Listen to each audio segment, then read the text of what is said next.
Greetings, everybody. We're going to get started. So great to see so many of you here today. Faces I haven't seen in a long time, some that I don't recognize, some that are very familiar. It's great to see everybody. So welcome, welcome. Just a reminder that we are recording the event today. So welcome everybody to the TUED Global Forum, Shifting South, Global Trade Union Discussion on the Energy Transition. My name is Irene Hongping Shen, and I'm with Trade Unions for Energy Democracy, also known as TUED. TUED is a project in partnership with the City University of New York School of Labor and Urban Studies, and based in New York City, USA. Today we have interpretation, so please join a language channel, either Portuguese, Spanish, French, or English. I want to start by thanking the interpreters, because without you, we would not be able to have this broad group of participants across the world for this global forum. So thank you in advance. And I just want to remind the speakers to speak slowly and clearly. We had over 200 registrations from over 45 different countries and over 70 different union bodies today. We were very pleased to see so much interest in the program. To give a little background on this global forum, as you saw in the invitation, today's discussion is based on the working paper Towards a New International Energy Order, Why the South Must Fill the Void in Global Climate Leadership. The working paper was written by TUED's coordinator, Sean Sweeney, and drafted in preparation for the TUED South's second interregional meeting held in Mexico City, Mexico last month. You can read more about the 3-day meeting in our latest bulletin on our website. The links will be posted into the chat.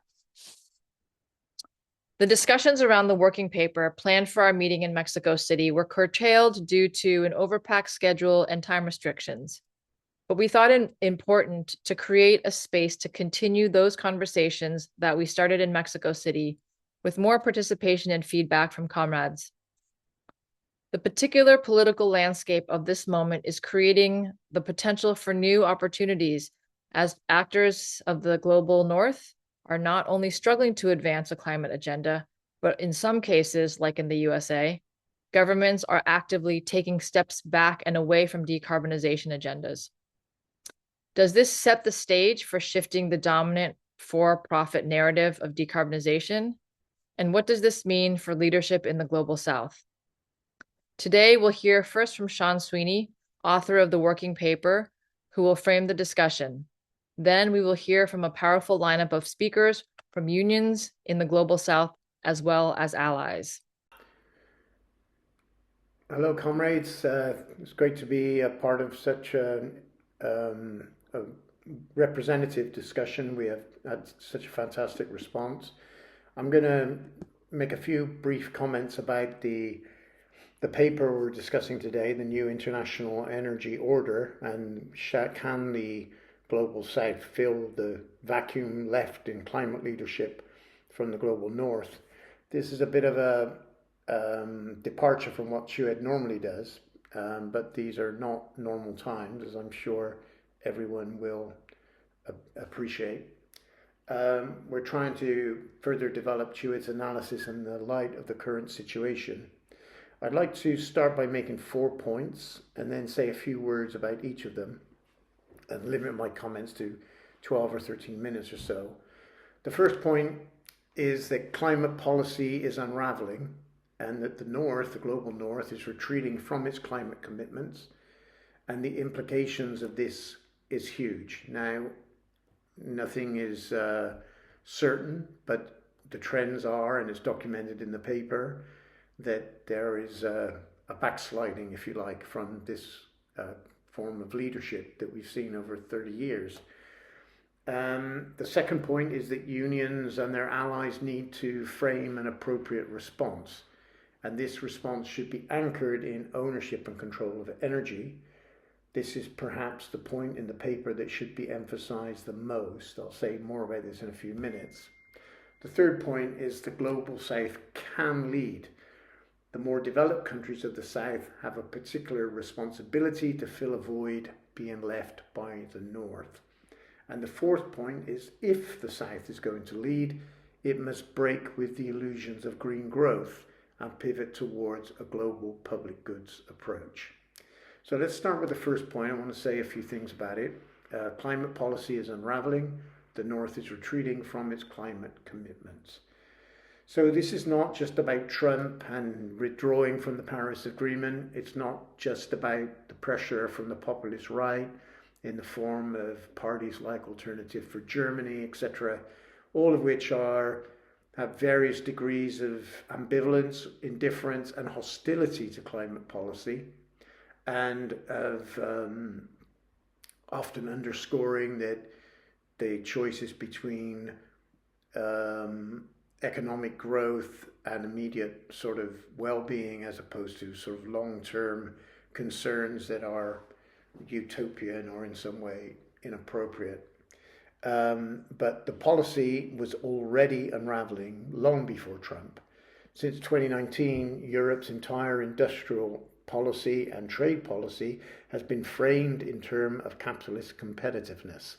The greener you are, the more competitive you will be as a company, as an investor, and as a country. This has turned out to be false.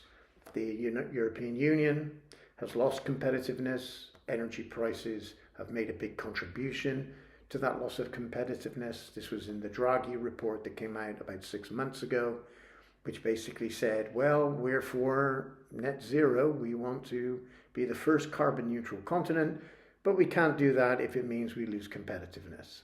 So then the question comes, well, how can the European Union, or any developed country for that matter, maintain its competitiveness and reach net zero? This is really the fundamental question that lies at the heart of the politics, of the political discourse. And what we can also say is that green jobs that were promised never materialized, which then weakened the social license of decarbonisation. And that neoliberal green growth has turned out to be socially regressive. It's not even fair to say or accurate to say that communities in some way benefited from it. When, for example, the feed-in tariff in Europe, the costs were passed on to non-property owners. I could point to a dozen examples of the regressive character of climate policy. And this point is made in the paper that it could have been avoided. This is not about green policy being, or decarbonisation being expensive per se. It's about the de-risking policies that went along with it that made it more expensive, and therefore a loss of social license and public support ensued. So as unions, we have to come to terms with this reality, and so does the climate movement, and progressive social movements everywhere have to accept that this is the case. Now, in terms of unions, we for years the top line messages were often about getting a seat at the table, the need for social dialogue, no workers should be left behind, which implied that the transition to a low carbon future was inevitable, that the economic forces were driving it, and this has not happened. And so the premises of green growth were never challenged, even by the trade union movement, that the greener you are, the better, the more competitive you will be. So this is, a fundamental problem that we have to deal with. And TUED was established in 2012 because a number of unions realized this was a problem, because it turned a blind eye to privatization and what we call green structural adjustment, which is a privatization agenda, particularly for the global south. So many of the comrades on this call are involved in energy struggles. We are active around climate change, etc. We work with other progressive forces, so it's important we have discussions like this so we can build a united front and a common narrative in terms of what needs to be done.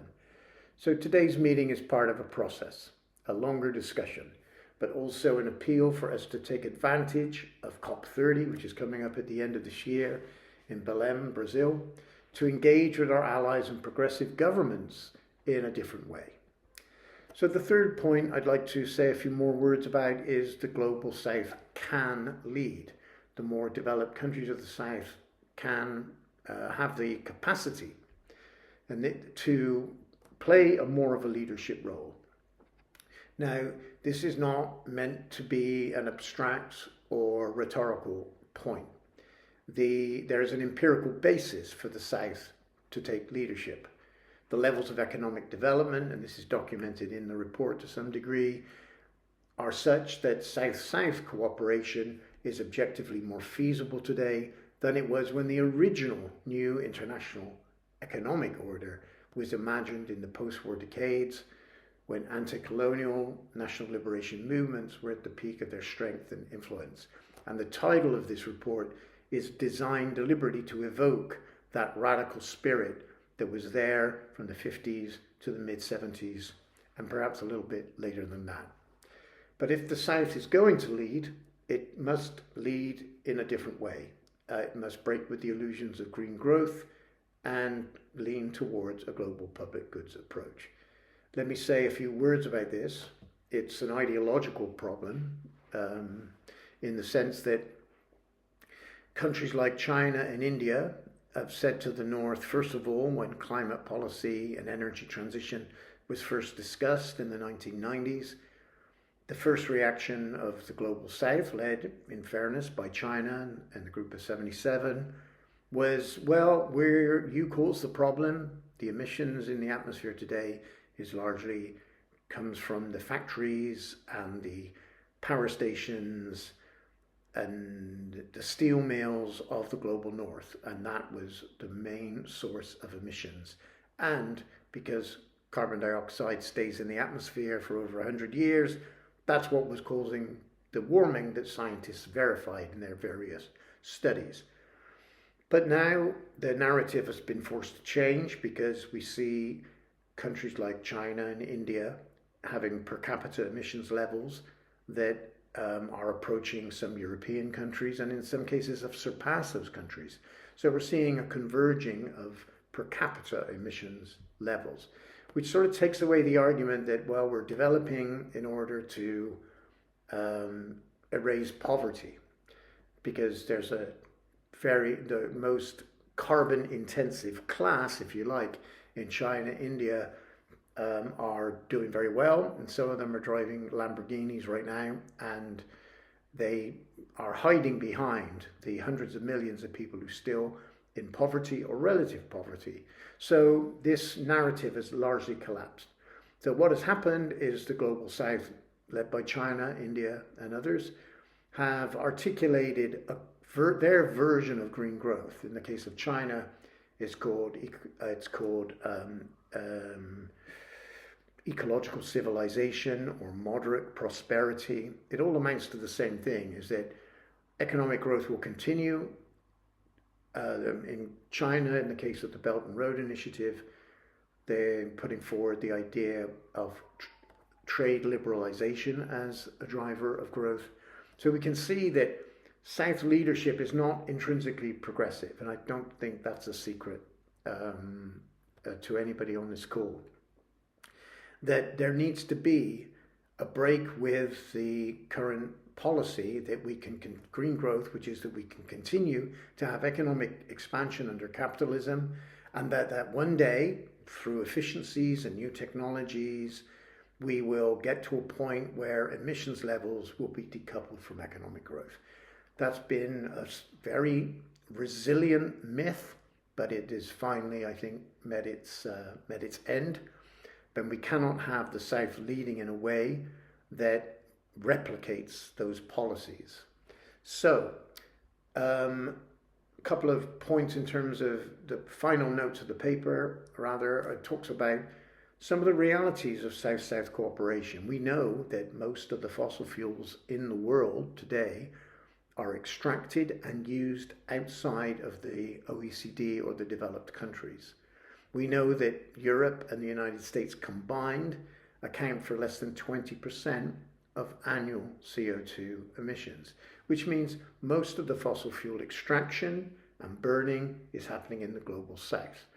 Also, there is major technological development happening in China, India, Brazil, elsewhere, that gives the global south, the more developed countries of the global south, the capacity to lead a south-south cooperation around technology transfer, skills and training, around getting the best available technologies into use without the kind of intellectual property restrictions that are currently in place. And they're not just in place because of the global north.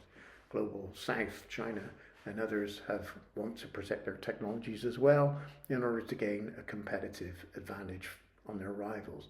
Now, I'll just conclude by saying that as unions, we can play an important role. We can exaggerate our influence, but we do know that they're, as in the spirit of the new international economic order of the 50s, 60s, and 70s, that a radical approach to reconfiguring the global political economy, getting away from neocolonial practices, and to use knowledge and expertise and basically sensible policies can turn the corner in terms of controlling and then reducing emissions. Whether we can comply as a world with the Paris targets, there isn't a very strong case for that at the moment, given the trajectory of emissions. But if we can begin to impede that carbon lock-in, as it were, then there's a possibility that through a public pathway approach, public ownership of energy, and this is laid out in the document, why control over energy is crucially important. It's no good to say, well, we need investment in the real economy as opposed to the financial economy, because at the moment, investment in the green economy is 80% in the global north, and they're relying on a failed de-risking strategy, which is based on making profitable what would not otherwise be profitable for private investors. This policy is falling apart. I'll close by saying that the chief economist of the World Bank, whose name I forget momentarily, said not long ago, in February actually, that the whole policy of unlocking private investment to reach sustainable development goals was a fantasy. It was a good slogan, but it didn't work. So we're at this impasse in terms of policy. The global south has more to lose than any other region of the world by ignoring climate change. It has growing capacity and can do something about the challenges that we face, but it will need a paradigm shift in terms of political narrative and also policy. So that was the sort of substance of the paper, and we hope it has some value for trade unions. It's an opening of a debate, and now we're going to hear from some really great speakers who have taken the trouble, and I thank them in advance for reading the paper and being part of what I hope is going to be a discussion that will last over several months and perhaps longer. So thank you, comrades.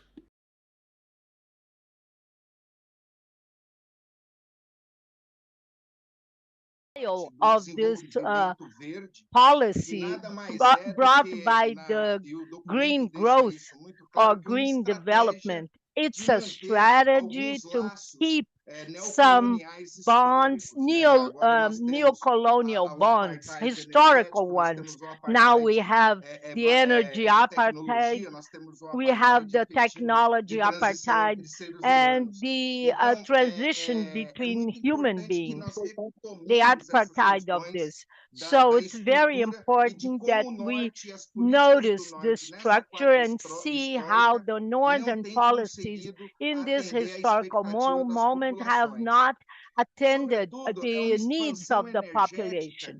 It's most of all an energy structure that is in the southern part of the world. In the global north, you capture the plus value, the added value, and it's all placed on this global south with the worst processes for human beings.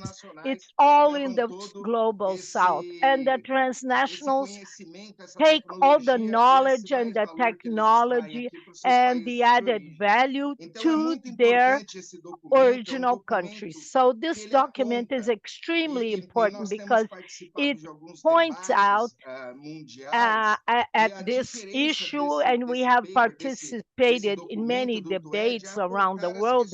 And the difference of this document of the TUED is to point out the systemic rise. We must give attention and look at the immediate needs of the working class, but effectively, capitalism, and most of all, the neoliberal capitalism, is a structural problem we have to overcome. And this document points at this issue. And this is very much different from other debates around the world. Many debates stay in the debate about the training of manpower, better administration of extraction of natural resources, when in fact we should think of a different rationale of conviviality with nature and use of natural resources, which is not that one imposed by colonial countries a long time. That's why it's necessary to have the southern countries with technological sovereignty. We cannot speak about energy transition and fair transition without speaking about technological sovereignty and political sovereignty, and also economic sovereignty and technical sovereignty in order to develop that. Today, we know that the a just transition process is at the hands of 3 or 4 global countries that dominate this discussion. And depending on their needs of these big countries, we will have a greater or smaller participation in the debate of the energy transition. But generally, it demands from the global south urgent measures, whereas the global north concentrates the large pollutants of our planet, and they are always demanding from the global south, and they do not present a feasible solution for the just transition. The document also deals with this sovereignty, the energetic sovereignty, technological sovereignty to develop this process.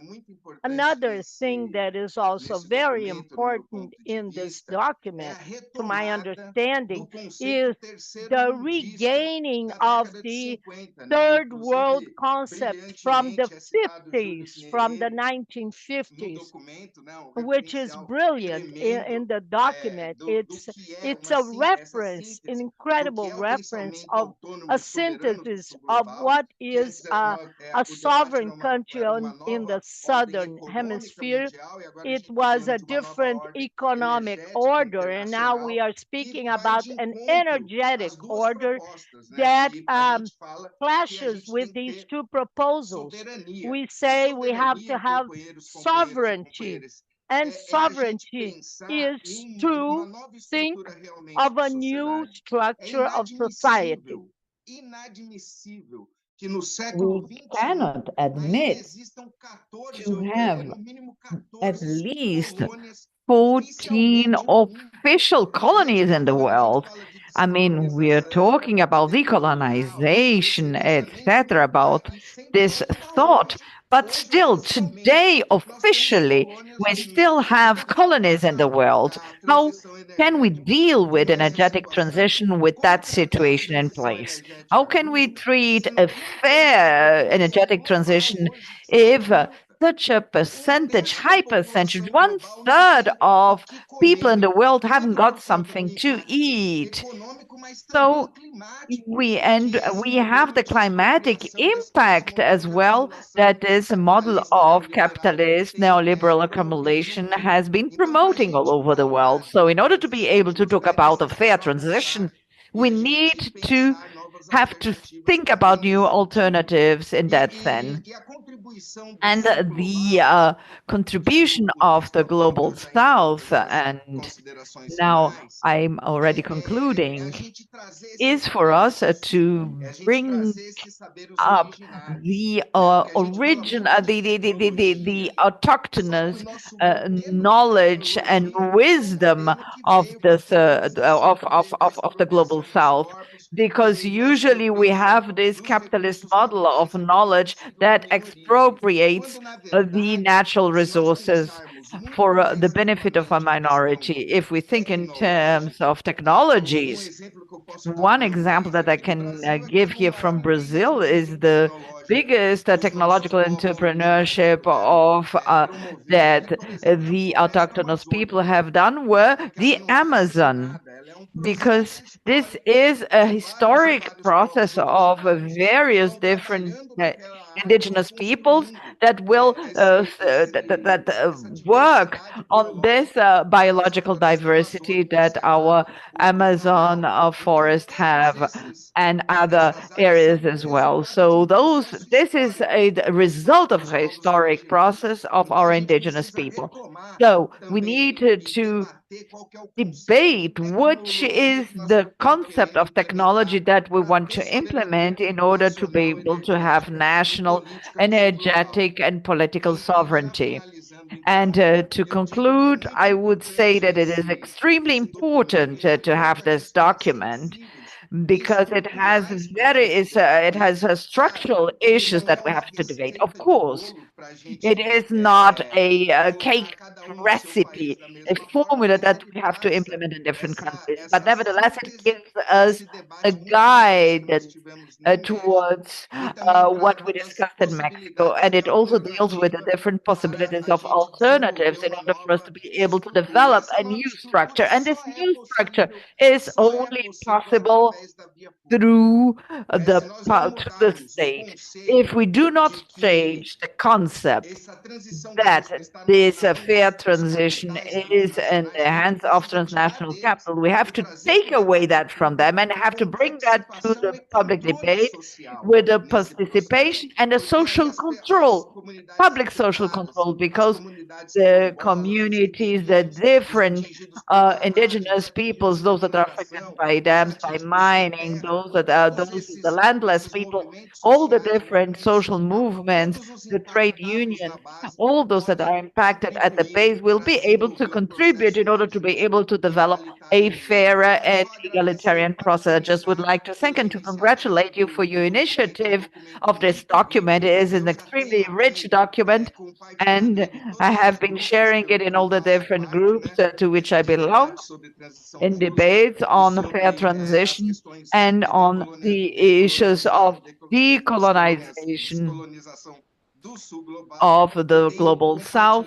And I have been sharing that as an important summary and a very important but also the starting point in order to be able to develop this process. That's it, comrades. Long live the working class socialism or barbaric conditions. Woohoo! What an opening. Thank you so much, brother Michael. Thank you so much. And thank you for reminding everyone that a long summer is not an excuse not to read the paper. So it's really important to read the paper. And thank you for giving us some of your, some of the more important things that you took from your paper. I actually like the idea that you reminded everyone that the title harks back to the ideas that the third world countries then, it was a different world then, but there was this whole notion of the third world trying to break away from the neo-colonial bonds and to regain their sovereignty. Oh, I'm sorry, I'm speaking so fast. I'll try to slow down for the interpreters. Sorry about that. To regain sovereignty, but the important point that I think you said, and this is really rings true in the entire paper, is that this is a paper that's not for those who are looking for merely efforts to tweak the system. No. This is a paper that actually tries to look at that opens up the debate, the discussion, everyone's minds on what are the structural problems that is actually leading us to this problem, to this current situation that we have.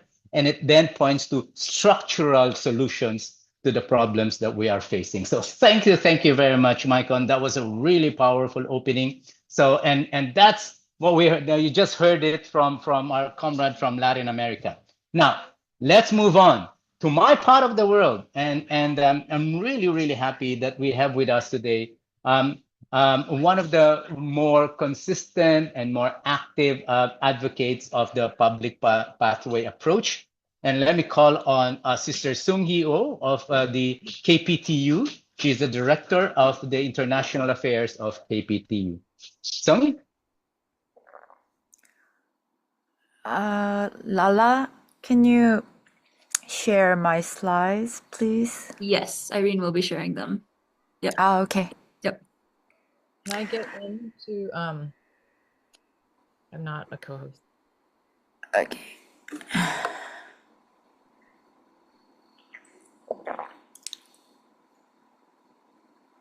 There you go, Irene. So, yep. Hello, comrades. I'm Sung-hee Oh of the International Director of the Korean Public Service and Transport Workers Union, KPTU. I appreciate the opportunity to speak today, especially as Korea's energy policy and trade union response are closely related to the issues covered in the second part of this working paper. And thank you, Sean, for the working paper. And I will focus my intervention on the ongoing public renewable energy campaign in South Korea. Next, please. So following the Asian financial crisis of 1997 and 1998, the South Korean government pursued the privatization of public services, including the energy sector, as part of an IMF bailout. In 2002, the government attempted to fully privatize the energy sector by unbundling power generation, transmission, and distribution. But this was met with fierce opposition from the unions, with a general strike lasting over a month, and the public. As a result, full privatization was halted, but over 2 decades, private power generation companies gradually entered the generation sector. The Korea Power Exchange was established, and independent power producers now hold 40% of generation capacity in South Korea. The government is also restructuring the electricity market to expand the scope of power purchase agreement, using renewable energy as a justification for opening up Korea Electric Power Corporation's monopoly on electricity sales. Under this policy, large-scale offshore wind operators could sell electricity directly to companies once costs reach parity with fossil fuels. If renewable energy PPAs are fully opened, South Korea's energy sector could be fully privatized by 2050, according to the government plans. This reflects a 30-year trend of strengthening a profit-driven energy system in South Korea. Next, please. The Korean government's energy supply and demand plan aims to close 40 out of 58 coal-fired power plants by 2038 and increase the share of renewable energy to 30.6% by 2036. The closure of 28 coal-fired power plants by 2030 will leave more than 2,000 workers without relocation options, but there is no legal or financial support to help them make the transition. There is also a lack of plans by the public power companies to replace the retired coal capacity with public renewable energy. Next, please. To address this, the KPTU, together with research institutes, under the KPTU and climate action groups launched a study on public renewable energy strategies in 2023.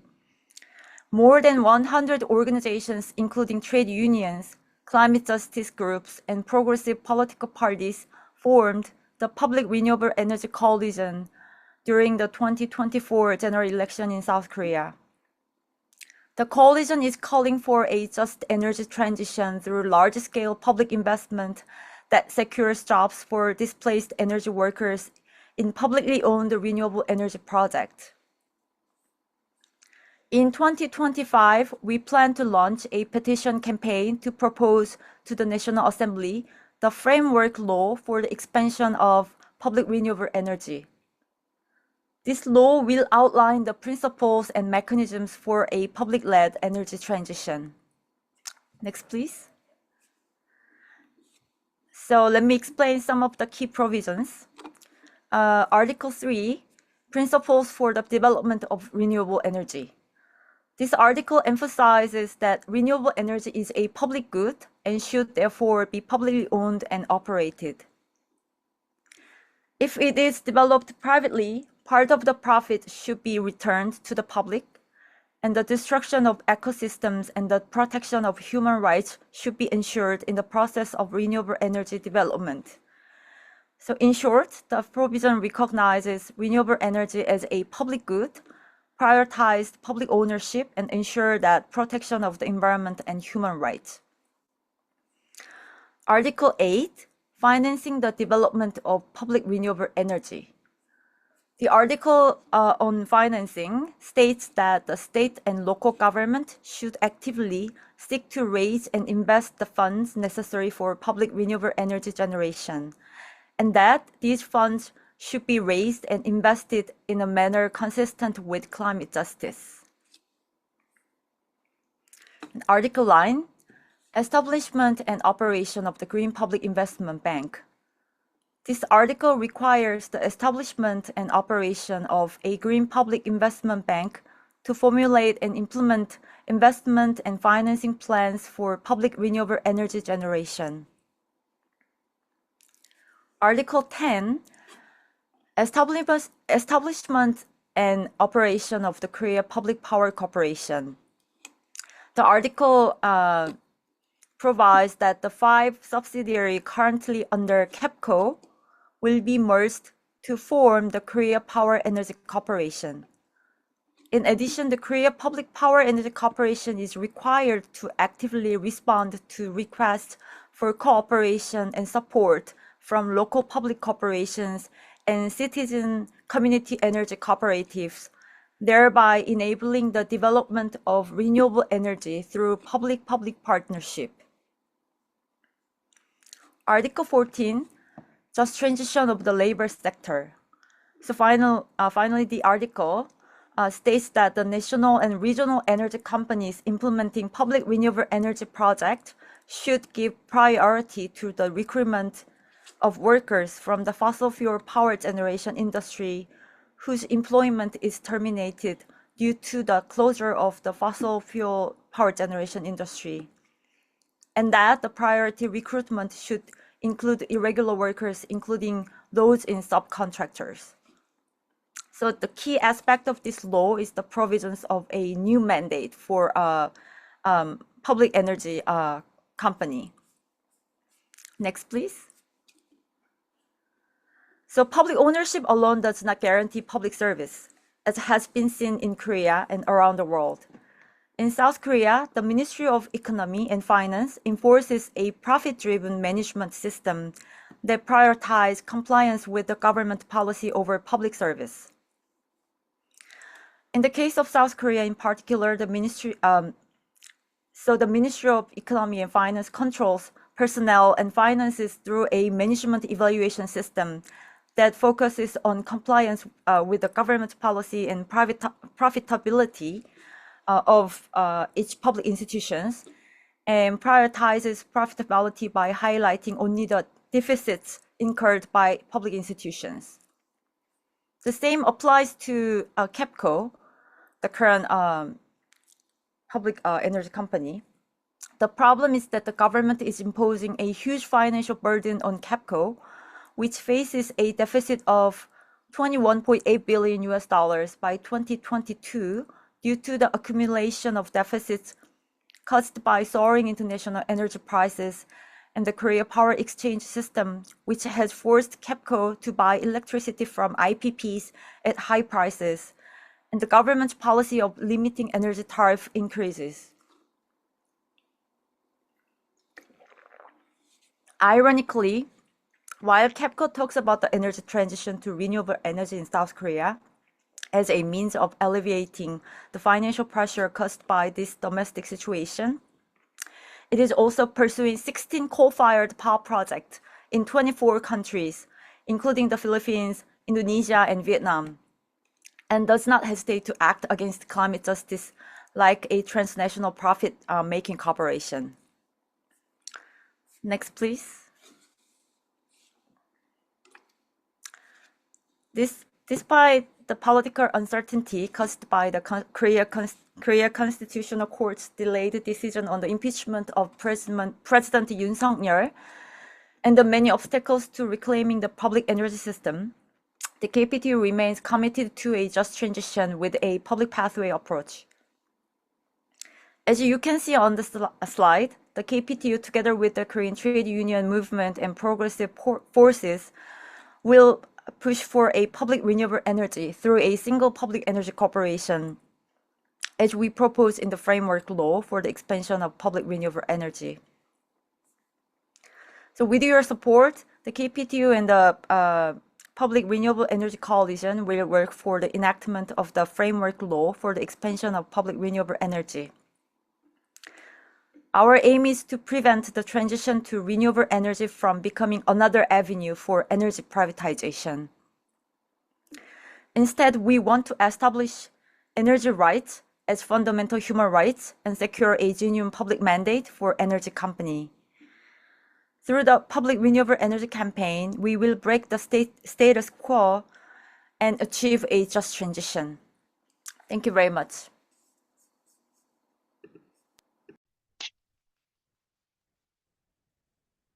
Wonderful. Thank you so much, Muito Songy. bom. Oh yeah, sorry. Thank you so much. That was a good way to segue from a broad picture analysis that Maicon earlier gave us. Now looking at particular application of how it is, why it is important, and how it is that we can drive, that unions in particular can drive us towards the society towards a public pathway approach. No? And what I like about what you said is that it's important to note that public ownership does not necessarily mean that the company will not behave like a profit-driven corporation. I think that's an important point to note. And the fact that you're trying to do this at a time that you're in a political crisis and without losing sight of what you want to do is actually admirable. So again, thank you. Comrades, if you have any questions, please feel free to post it on our chat group. And you can do so in your language because someone would obviously translate that for me if I can't read it and I can't understand it.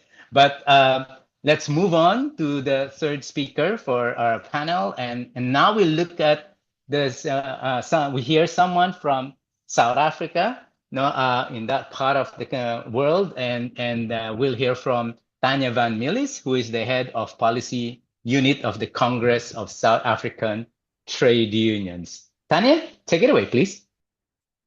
So good afternoon, comrades, fellow activists. I'm very pleased to see some familiar faces, and to comrades who I don't know, I hope to be able to engage you, and it'll enrich all of us. Sean, the paper is a critical paper and much welcome. You raise really important issues. You point to the hypocrisy of green growth. You put forward a solution. I don't want to go over every little thing and reinforce where I agree. It's fantastic. I want to point to a few things that I think highlight the importance of the paper beyond what you've raised. I think it's deeply profound and want to point to those areas. And I want to give one or two suggestions of maybe framing things a little differently, looking at things a little differently. The one thing is, I think you provide really good context. I mean, it was fascinating to look up the Bandung Conference from 1955, and you were drawing on what resonates today. I think that was really, really clever.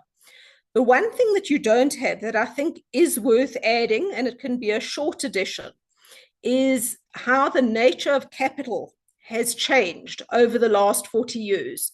And that we've moved from the domination of industrial capital to financial capital and financialization of markets. So that's grown with neoliberal reforms that had been made, but it also influences the options that we have, and it puts even more pressure on your production for profit. So under ordinary industrial capitalism, even with globalization, one was able to appeal somewhat to national companies to do things in their home countries. There was a degree of patriotism you could draw on. With financialization now, and the masters of companies and capital sitting in different countries and sitting in banks, there is no such loyalty to appeal to. There is no long-term growth strategy for a country because they get up and they move. And it adds to the points you make about the problem of a for-profit production system, but it helps explain a bit more about why the situation is so dire. The second point I want to raise is you say that we're at a turning point. And to me, it almost seems optimistic that you're saying there is a crisis in the current system and that we can change. I agree we're at a turning point. For me, the question, though, to ask is, where is it changing and where isn't? Because I think it's much more contested than what the paper is putting forward.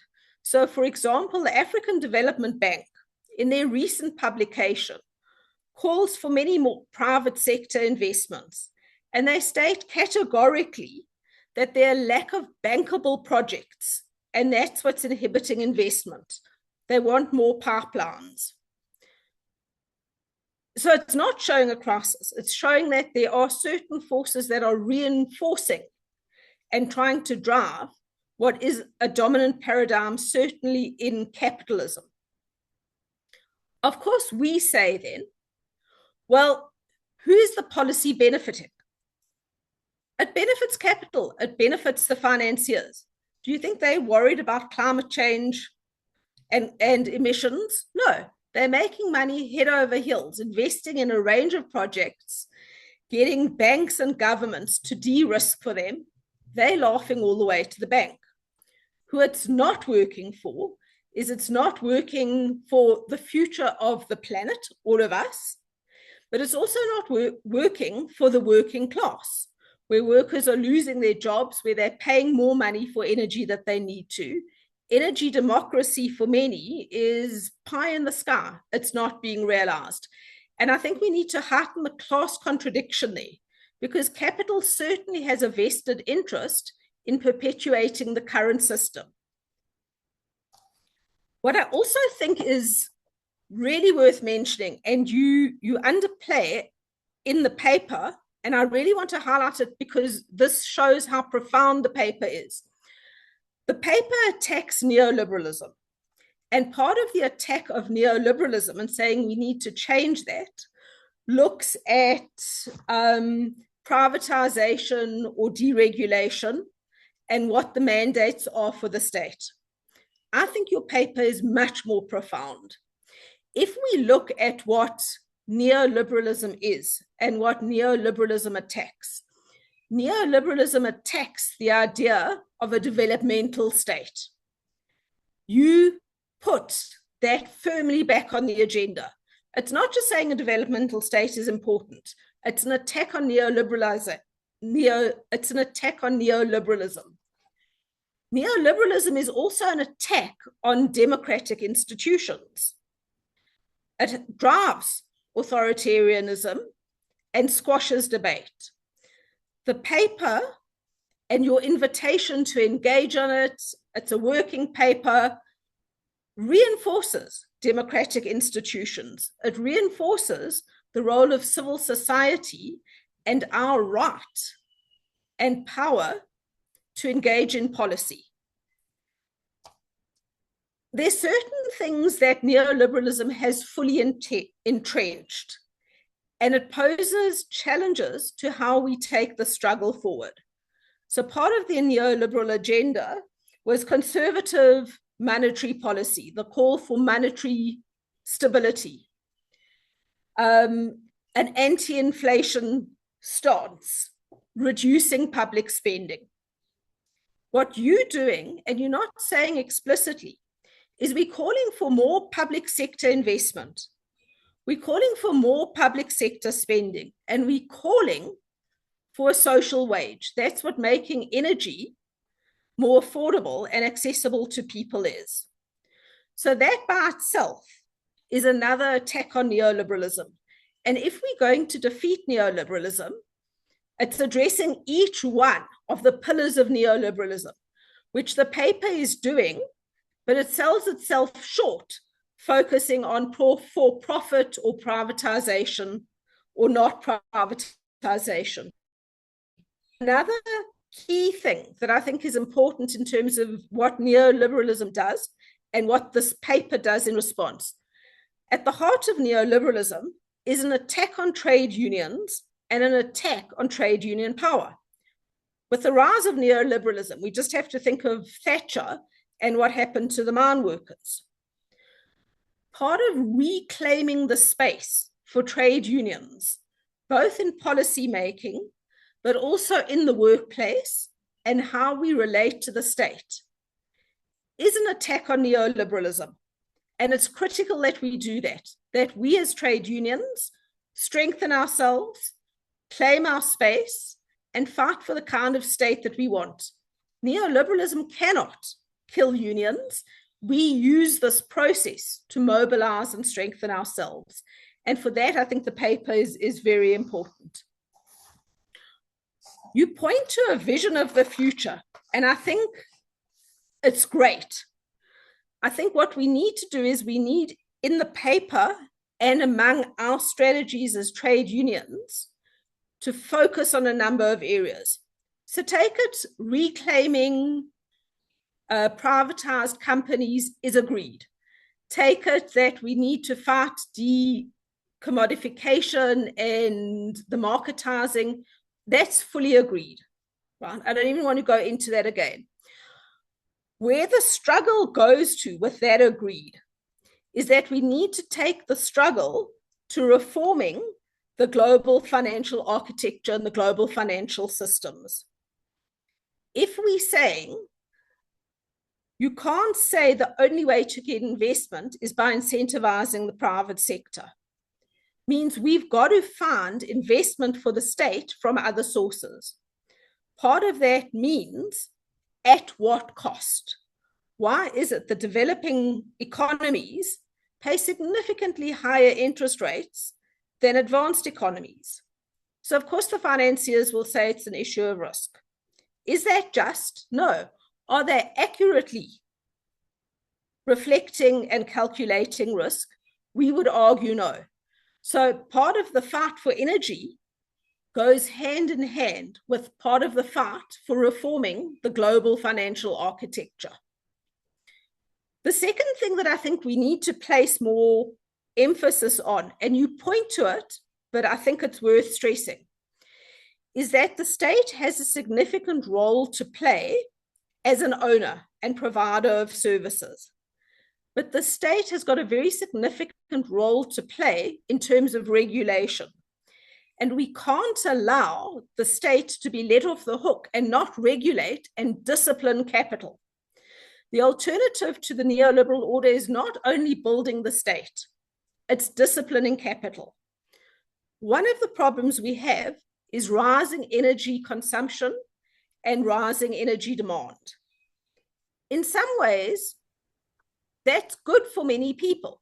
For many people in the global south who haven't had access to electricity and affordable electricity before, getting access is wonderful and their lives are improving.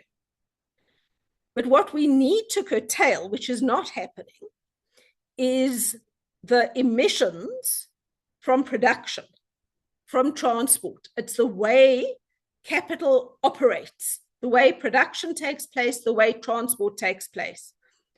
Incentivizing for greener fuel has a limited effect. It's important, but not significant. What is more important is to drive those companies that don't want to move towards lower emissions to make sure that they do it. Have the targets for them, penalize them, push them in a direction where they have to change the way they produce it.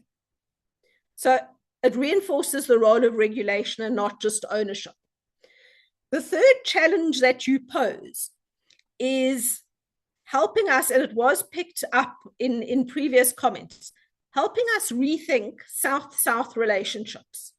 Very often we say, well, it's the global North and the global South.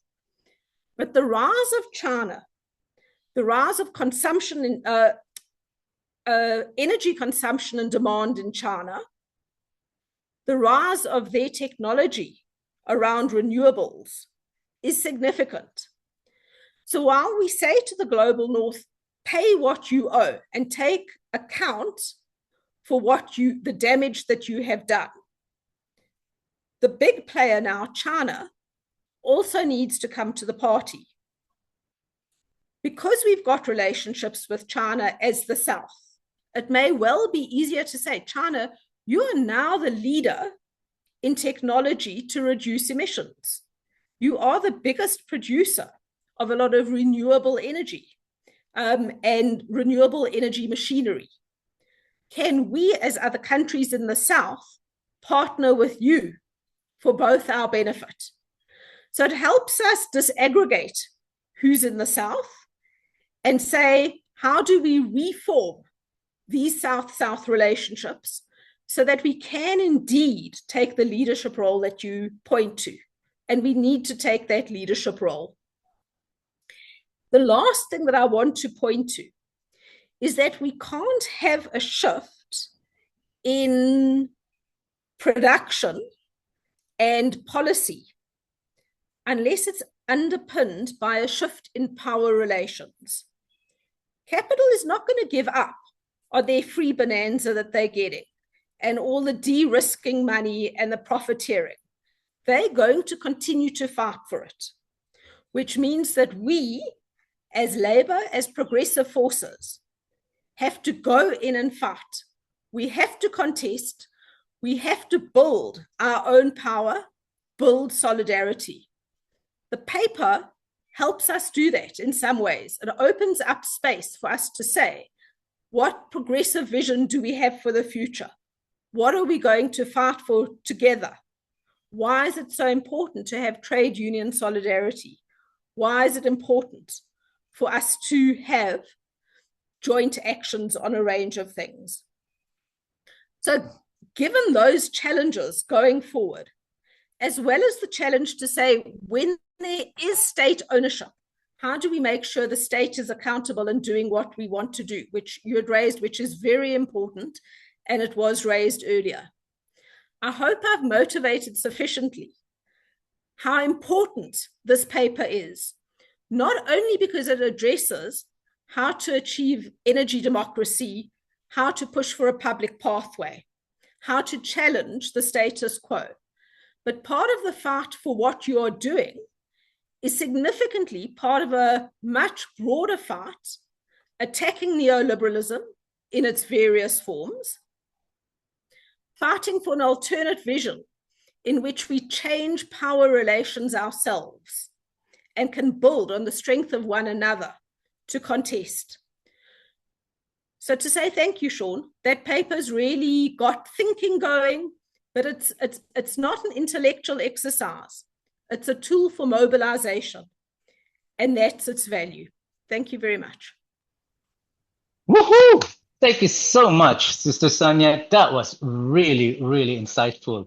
I mean, I think you hit it in the head when you said that the paper is not only putting forward a very, very contentious position against the dominant neoliberal thinking today, but you also outlined some of the some of the areas of discussions that it also opened up, particularly at the global level. And comrades, that really just tells you again that you need to read the paper. So having said that, there's already I already saw one question on the chat box, so just keep it coming, comrades. But just write it down. But we'll get into your questions right after our last speaker for today, at least so far, unless Varsha can join us again. But we're very happy that despite the fact that he's traveling today, Vijay Prashad can join us. And Vijay is the executive director of the Tricontinental Institute for Social Research. And I'd like him to give the virtual floor to him now.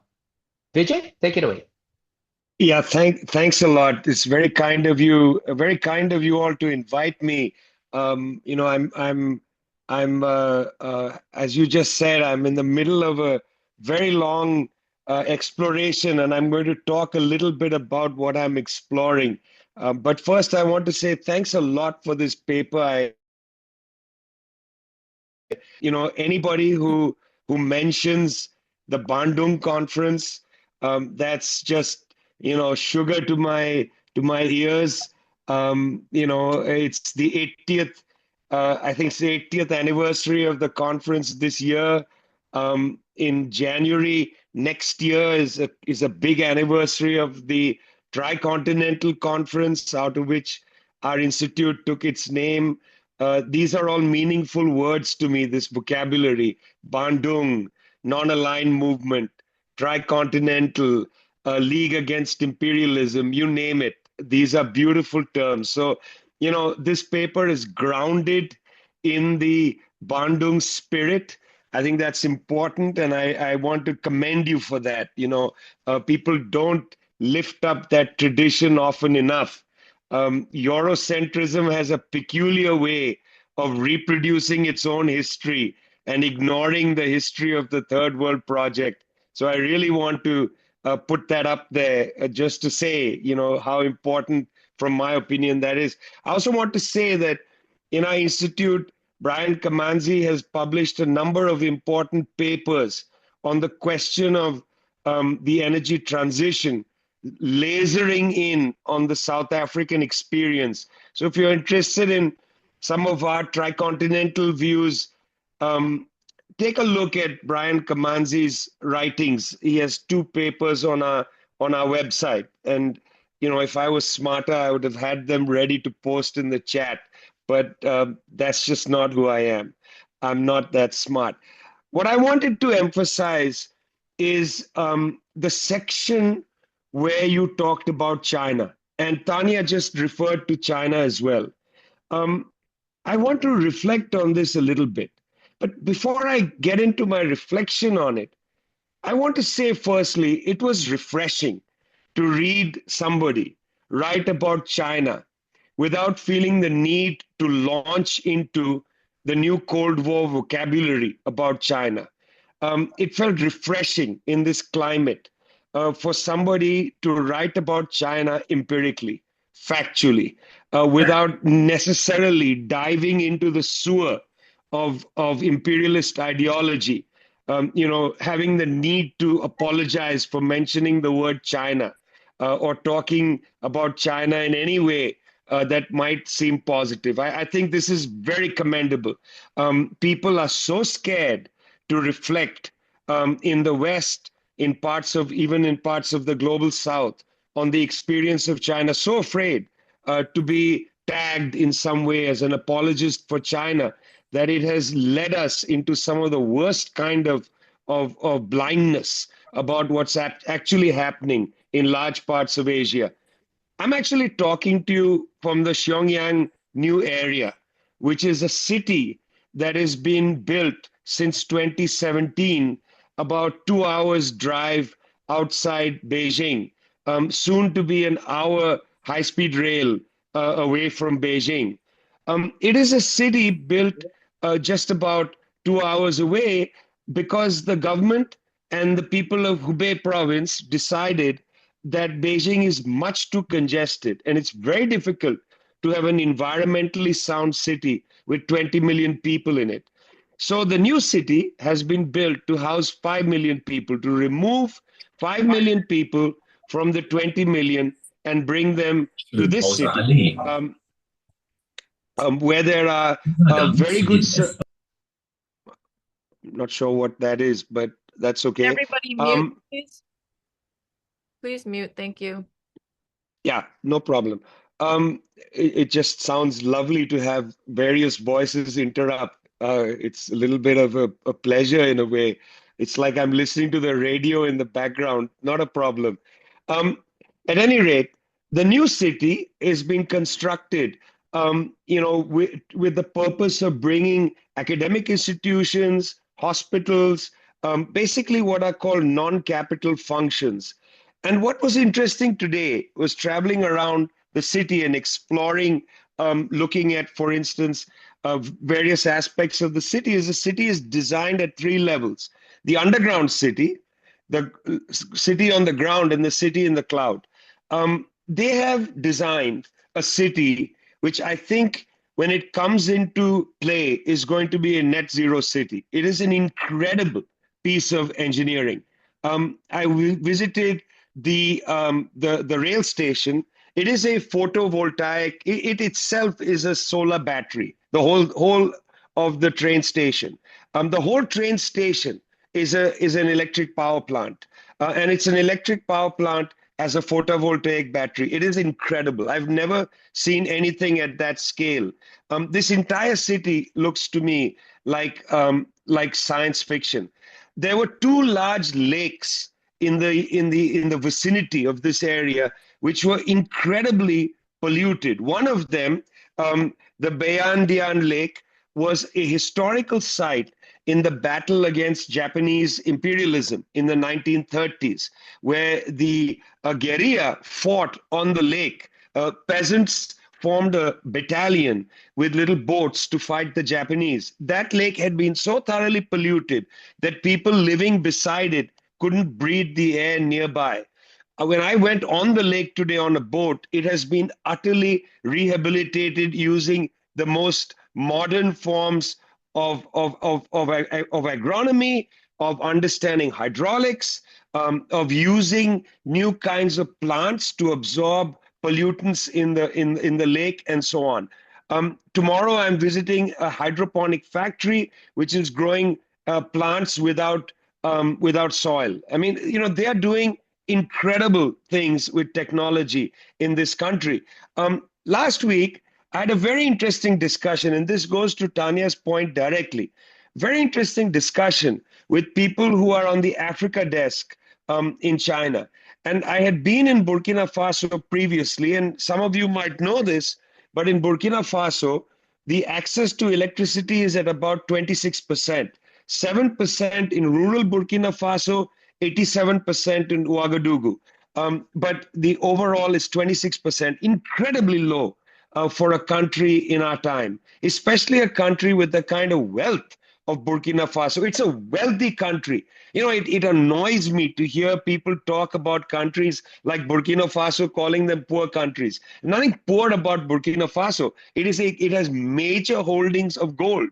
That this gold is stolen by multinational corporations and that the exchequer is impoverished does not make this a poor country. That is an imperialist way, a colonial way of looking at countries like Burkina Faso and the Congo. These are not poor countries. These are countries that are being stolen from by largely European mining companies, Canadian mining companies. Anyway, Burkina Faso has just struck a deal with the Chinese SOE, with a state-owned enterprise, to build a very large solar power plant about 38 kilometers north of Ouagadougou. This is the kind of thing that's important. But what I was talking to people about last week in Beijing is not that China will recycle its surplus by building power plants for debt in countries like Burkina Faso, but whether China will recycle its surplus to build photovoltaic cell factories in Burkina Faso so that those Burkinabe factories can then sell to Mali, Niger, other countries, and themselves become the technological transfer agent on the African continent. Not that China needs to produce it and sell it. In fact, what the Chinese government is saying is this is indeed their medium-term plan. They would prefer to have countries in Africa produce the technology that would be useful to increase connectivity. And I'd like to say that it makes me uncomfortable to travel on an African continent where the only way to get on the internet is to use Elon Musk's Starlink. The only way to get on the internet is to use Elon Musk's Starlink. Africa is an extremely wealthy continent. We need to see more African technology produced, more African controlled technology. Africa does not need to rely any longer on the Bill Gates, on the Elon Musks. And certainly, I'm very happy that USAID has been basically shut down. Does not need to rely on USAID. Our people around the world do not need handouts from the United States. We need to control our own resources, our gold, our uranium, our whatever. We need to sell it at prices that earn us a just income, a just wealth, and we need to upgrade and technologize our societies so we don't have to go through the so-called carbon stage before we go to renewable energies. This is all absolutely within the horizon. None of this is fantastical, futuristic thinking. I'm speaking to you from a city today where there is an entire plan to make this city of 5 million people net zero as a city, not as one building, LEED certified, and all that other greenwashing stuff that we see. They are building a carbon neutral city. This is not science fiction. This is happening now. Sean, I'm very glad, very pleased to see that you do not succumb to the China fear mongering that has taken over the entire West, brainwashed it into being unable to understand the realities of our time. You want the spirit of Bandung? It's not coming from Indonesia today. The spirit of Bandung is going to come from the Xionyang new area. That's where I'm talking to you from, and I'm very happy to be here. Thanks a lot. Thank you so much, Vijay, for taking us with you in your trip in China and then using your experiences and your observations in your travel in Africa to link it with what we are discussing today. So thank you so much for that. All right, comrades, you've heard 4 powerful speakers. No, and now it's important to give space to everyone to ask their questions. But let me start the open forum with a question that was lined up earlier by our dear friend Colin. Colin, would you like to ask your question directly now, or should I read it for you? Colin? You can read it, Joshua. Oh, actually, it's more difficult for me, but hang on. Oh, okay. I'm just using. Okay. Okay, thank you, Colin. Just ask your question, please. Thank you. I was just, I mean, I very much appreciate the importance of the Global South as taking leadership role, noting the failures of the Global North on climate change. But I just want to make sure that we don't, as I say in my post, that we don't let the rich countries off the hook in terms of debt, which a couple of people have mentioned, and also the need for the rich world to pay money to developing countries or third world countries to help them deal with climate change and to make the transition. And also don't want to exclude the possibility of making sure that the working classes all around the world of the North and South are united in the struggle for the public pathway, because I think we will need that level of international solidarity amongst the working classes if we're to achieve what we want to achieve. That's about all I said, I think. Thanks. Thank you. Thank you, Colin. There's also another question, but it's in Spanish. Lala, would you like to Yeah, of course. translate that for everyone? So let me first read it in Spanish, and then Irene, maybe you can post it in English. So the question is, well, I guess let me go into the Spanish channel and do that. El actual orden energético. O Moisés, compañero Moisés, ¿quieres leer tu pregunta? Vale, sí, muchas gracias, Lalita. Sí, lo que estoy planteando es considerar que el actual orden energético mundial ha sido construido con desigualdad, saqueo y violencia. Entonces, pensarnos en un nuevo orden energético mundial tendría que estar necesariamente sustentado en la paz, pero una paz como resultado de la justicia social y la justicia ambiental. Entonces, la pregunta es, ¿cómo incorporar a este nuevo orden energético mundial la construcción de paz? Por allí mismo plantear si consideramos sí o no necesario la configuración de una estructura o una instancia internacional tipo Corte Ambiental Internacional que sea capaz de juzgar a los responsables de los diferentes crímenes y actos de violaciones a derechos humanos y a los derechos ambientales y a los derechos energéticos de las comunidades y los pueblos. Muchas gracias.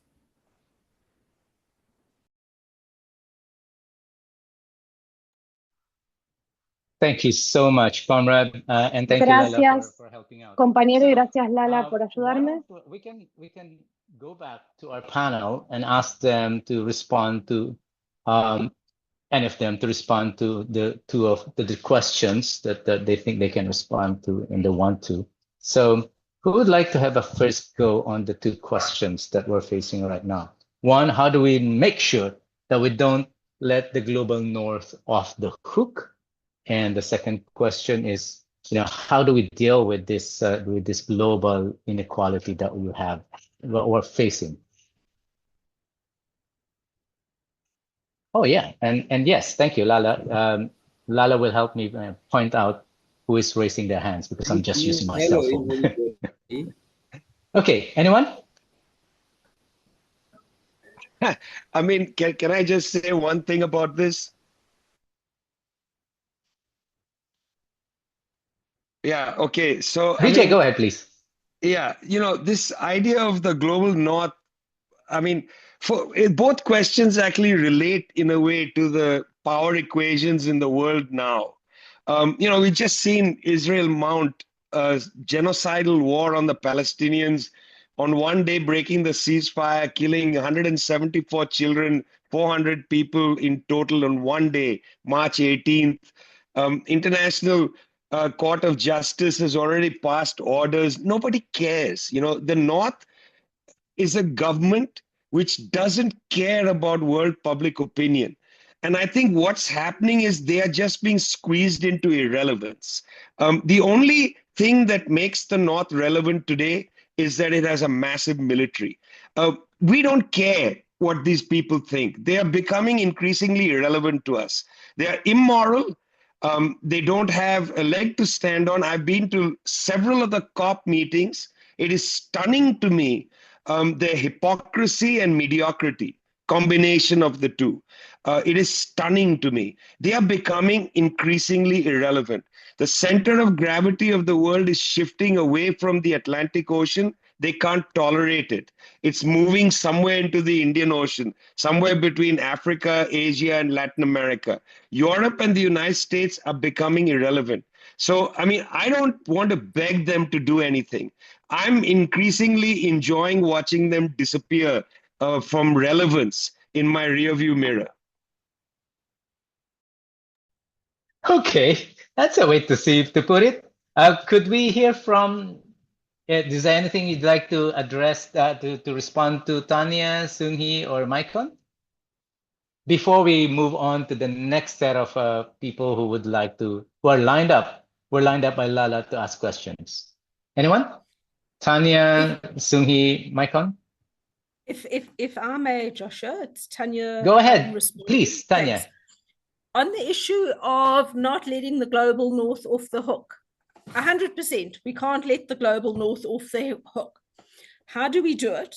We continue pushing as we've been pushing. So, for example, when COP comes along, when any of the big international meetings are taking place in the G20 discussions, our voice must be heard. But it's equally important that we engage and push at the national level. So, for example, what is AFL-CIO saying to their government? What is IG Metall saying to their government? Now, I mean, I say that because I know they're pushing and I know they're fighting hard. But we need to, solidarity is not only coming together at an international level, solidarity is saying what are the common positions and how do we reinforce each other's struggle at a national level as well. So it's a call to arms. We don't let them off the hook by fighting at every level that we can and by building solidarity. Thanks, Tanya. Maikon.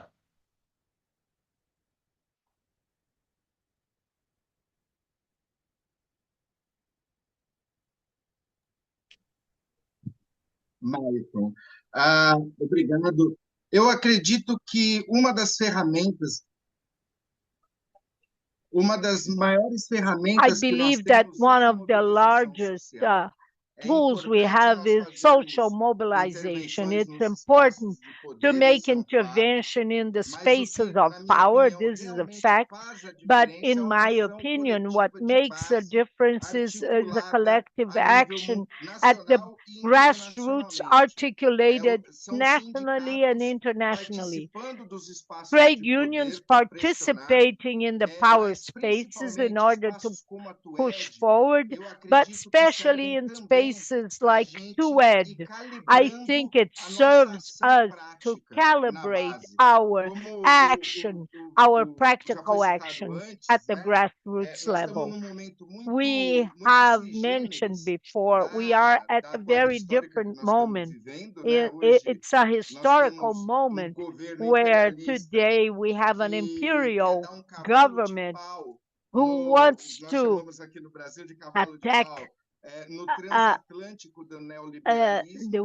the transatlantic of neoliberalism, because today within international patterns with China, inside this perspective, it is no longer for these imperialist countries to be profitable. So they are turning 180 degrees in international politics.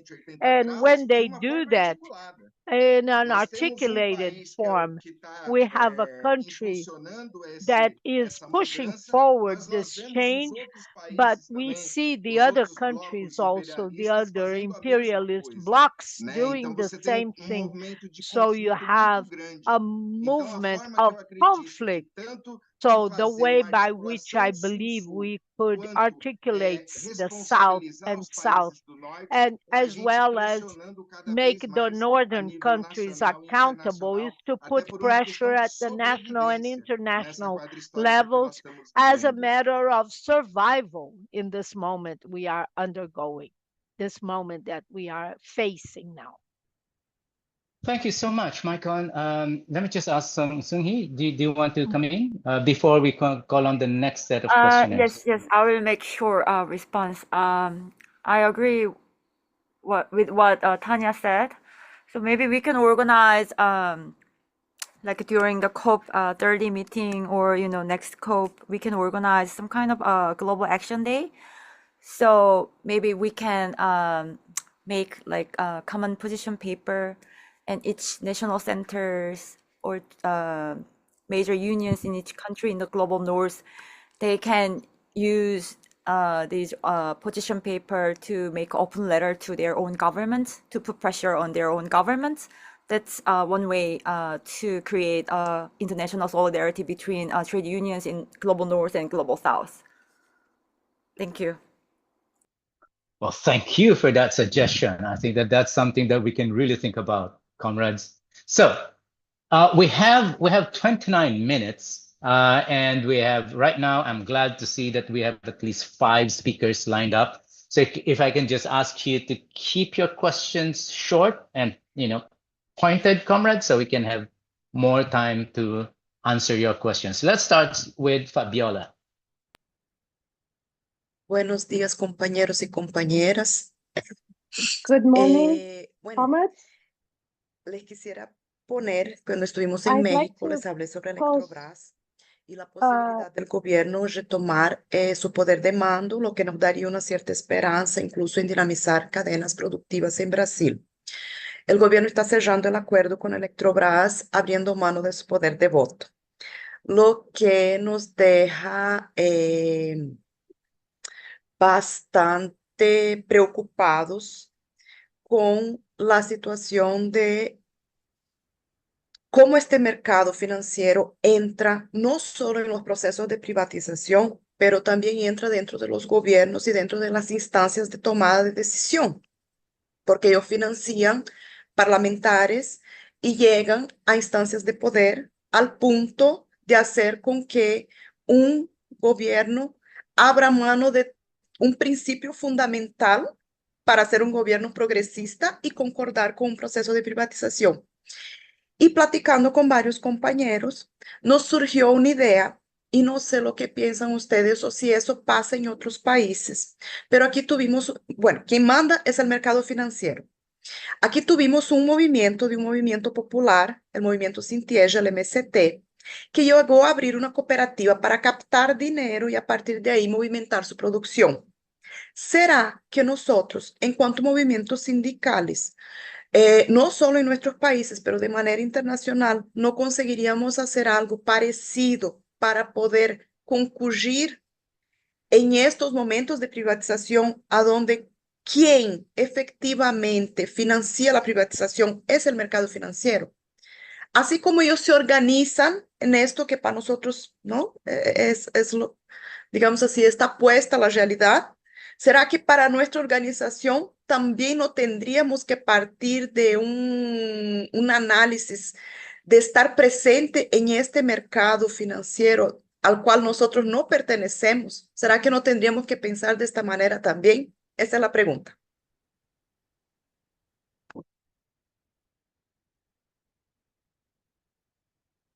Excellent questions, comrade, and I think that resonates for many of us who have seen Excelente pregunta, governments camarada. we Creo que esto thought puede would work for sonar us por that muchos, eventually did not. So that's a de good los one. But gobiernos we'll progresistas give our que panelists empiezan a chance trabajando para to nosotros y respond to your después question. no lo hacen. So let's go back to our list and let's Vamos a hear volver a nuestra Helen. lista. Helen? Helen, Yeah. Thank you very much, and thank you for excellent gracias. both report and presentation and comments. I haven't come fully through, but Xiang, it's wonderful presentation. I have 3 points. The one is that it came up, this discussion on alliances and partnerships.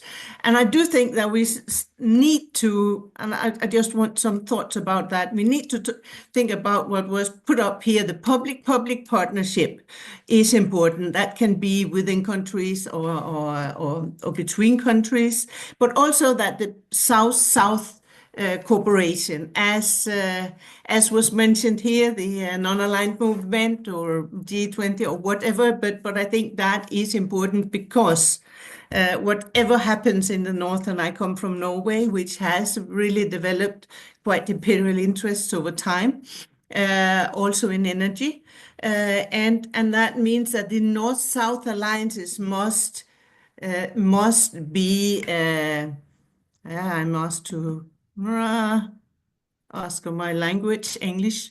It has to be then between unions that we have the alliances, solidarity, north-south on that. But we can't trust our governments or companies. And then my second point is that Tanya rose this issue of financial architecture and financing. And I do think that it is still neoliberal in its approach towards the South, But if we see reality, the EU Green Deal and its new EU omnibus, that is about the CBAM tariffs. That means that they make also a tariff wall. It's state subsidy support. It's demands on local content. It's critical partnership, critical minerals partnerships.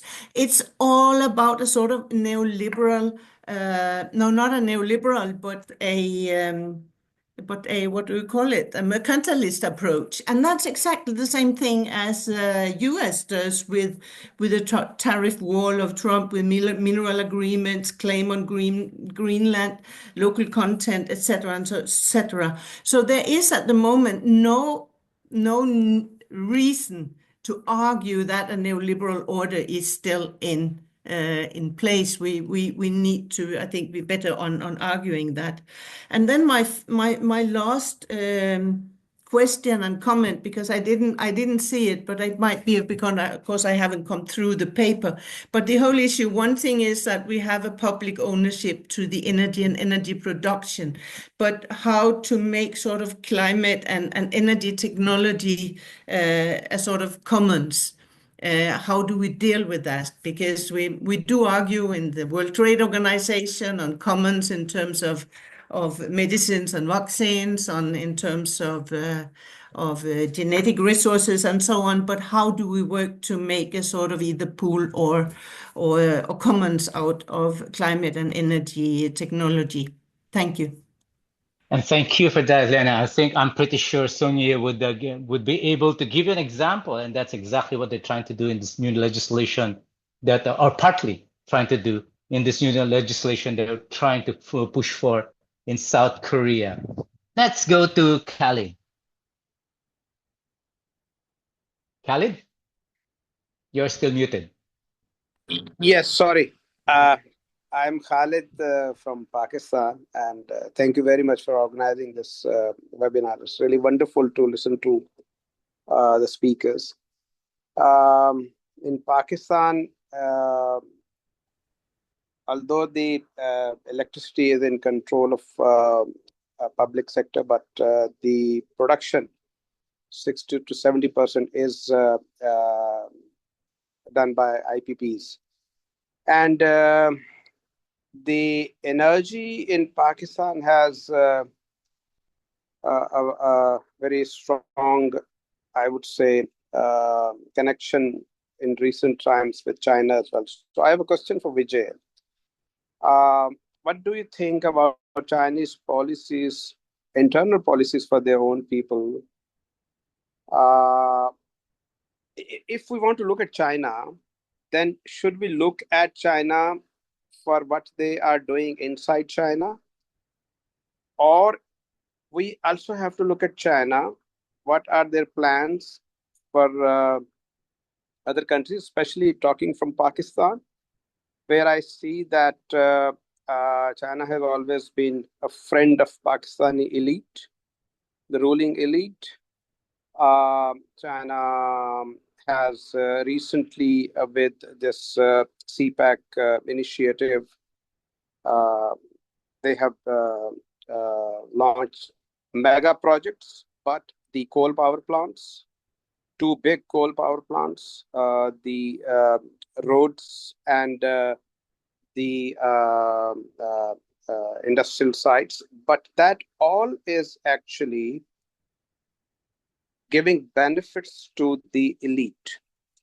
So I think if we are trying to look at the global South power to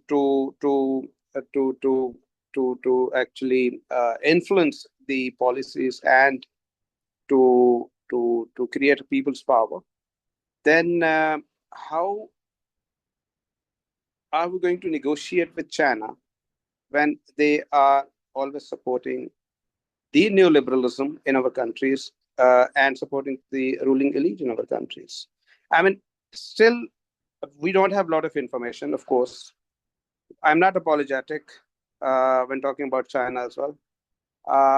We do lack information, but at the same time, what we see in our countries is not very different from the other global powers. So that's a question. Yeah, thank you. Thank you, Khalid. That question, I'm sure, is Vijay is raring to respond to you in an entire new discussion, so a webinar of your own. But before that, let me ask. Hang on, Vijay, you'll get your chance to respond. So let me ask now. On the next on my list is Jose. Did I pronounce it correctly? Hola, buenos días, buenas Exactamente. tardes, según el país. Excellent. Saludos a todos. Buenos días, bueno, según el país, No, yo bienvenidos quería a todos. inferir, me parece muy procedente la pregunta que hacía Moisés. Me parece además muy preocupante, porque supongo que ya lo conocerán, pero si no se lo transmito, aquí en este lado del océano, en esta Europa loca, esto está en una situación realmente muy preocupante. Estos aires de guerra que fluctúan en todos estos discursos están llevando una dinámica realmente insoportable. Es curioso, decir, aquí la Unión Europea ya habla de unas mochilas para sobrevivir 3 días, 72 horas y ese tipo de cosas, de rearmarse y todo eso. Es curioso, ¿no? Porque, bueno, aquí el miedo es que aquí nos invadan los rusos mientras los americanos se están quedando con Groenlandia, ¿no? Son así de listos los mandatarios europeos. Bueno, el caso es que esto afecta, es decir, la pregunta de Moisés era muy procedente porque volvemos a los tiempos pasados. Se avecinan otra vez los tiempos del extractivismo. Aparte de la situación que tenemos en Galicia, que ya les he explicado en los encuentros de Bogotá y de México, sobre el tema energético, nosotros en Galicia tenemos también unas explotaciones mineras importantes. Tenemos, para lo pequeño que es el país, tenemos más de 260 explotaciones mineras. Aportamos más o menos el 10% de toda la minería que se explota en el Estado español. Y ahora quieren abrir más minas en Galicia. Saben que aquí tenemos wolframio, aquí tenemos también litio y también han aparecido territorios donde encontraron las famosas tierras raras, ¿no? Entonces esto es una auténtica locura. No solamente teníamos el problema ya que les había explicado de toda la invasión energética, por supuesto, siempre todo en manos de empresas privadas, sino que ahora también tenemos esta otra de volver al extractivismo, de aniquilar totalmente nuestro territorio, además para una guerra que no sé quién se está inventando, porque realmente esto no tiene ningún sentido. Por eso digo que me preocupa mucho efectivamente la pregunta que hacía Moisés. Y es cierto que tenemos que hacer algo. Malcolm apuntaba alguna idea y evidentemente creo que no nos queda otra más que eso, que efectivamente es la movilización social.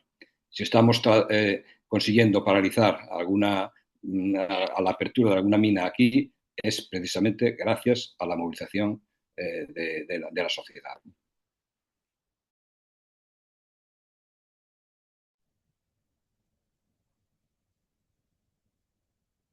Thank you, comrade.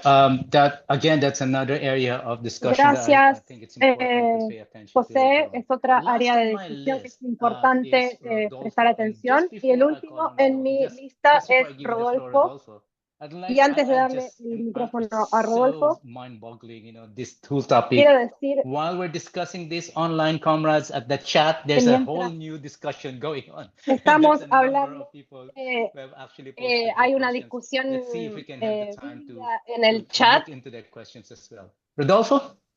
Rodolfo. ¿Qué tal, compañeros? Buenas noches.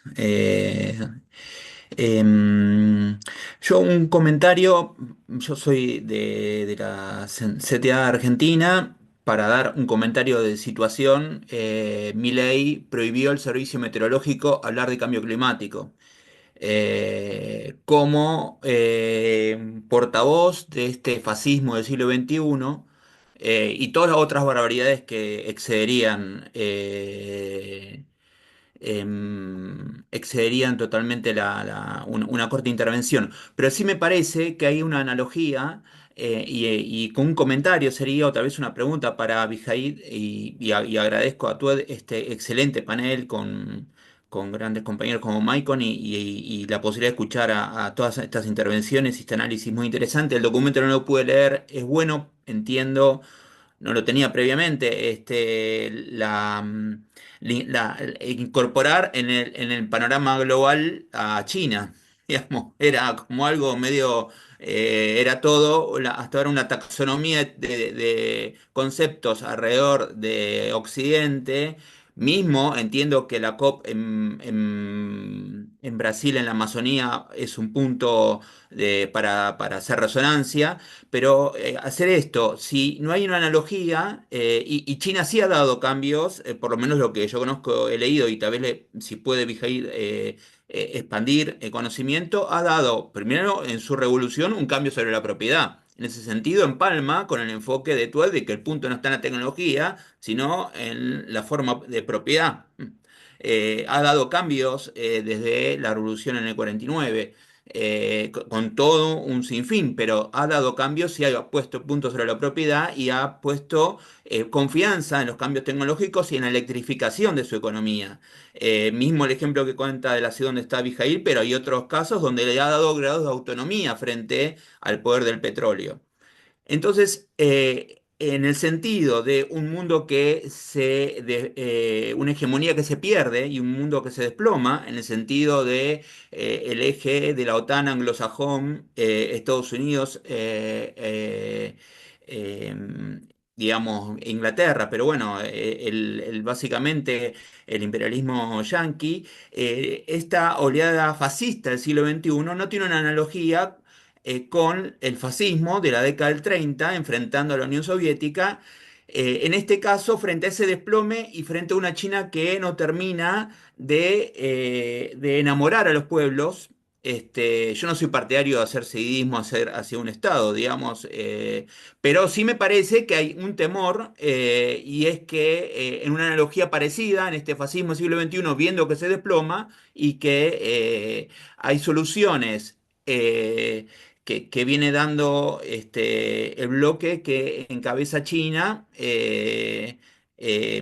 económicamente y en el punto de vista ambiental, con un grado de consecuencia que no les da resolución o los pone en problemas frente en la disputa, o en la posibilidad de perder la hegemonía. Entonces, brevemente esto, lo de Argentina es terrible, pero es el portavoz de esa corriente, por lo menos así lo vamos entendiendo y así lo vamos enfrentando, con una movilización muy grande el 1 de febrero antifascista, luego de sus declaraciones homofóbicas y contra en Davos, y luego las movilizaciones de las hinchadas de los equipos de fútbol que dio esa batalla, en la cual lo hemos logrado poner contra las cuerdas.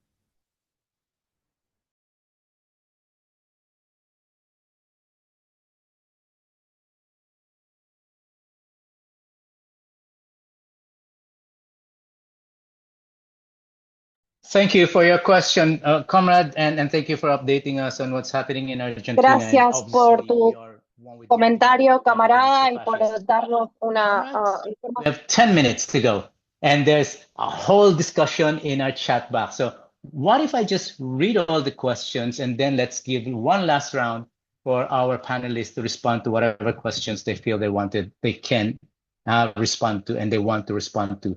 So several questions were posted on the chat box. Let me start with let me just read through them very, very quickly. Ozzy, hey Ozzy, hi.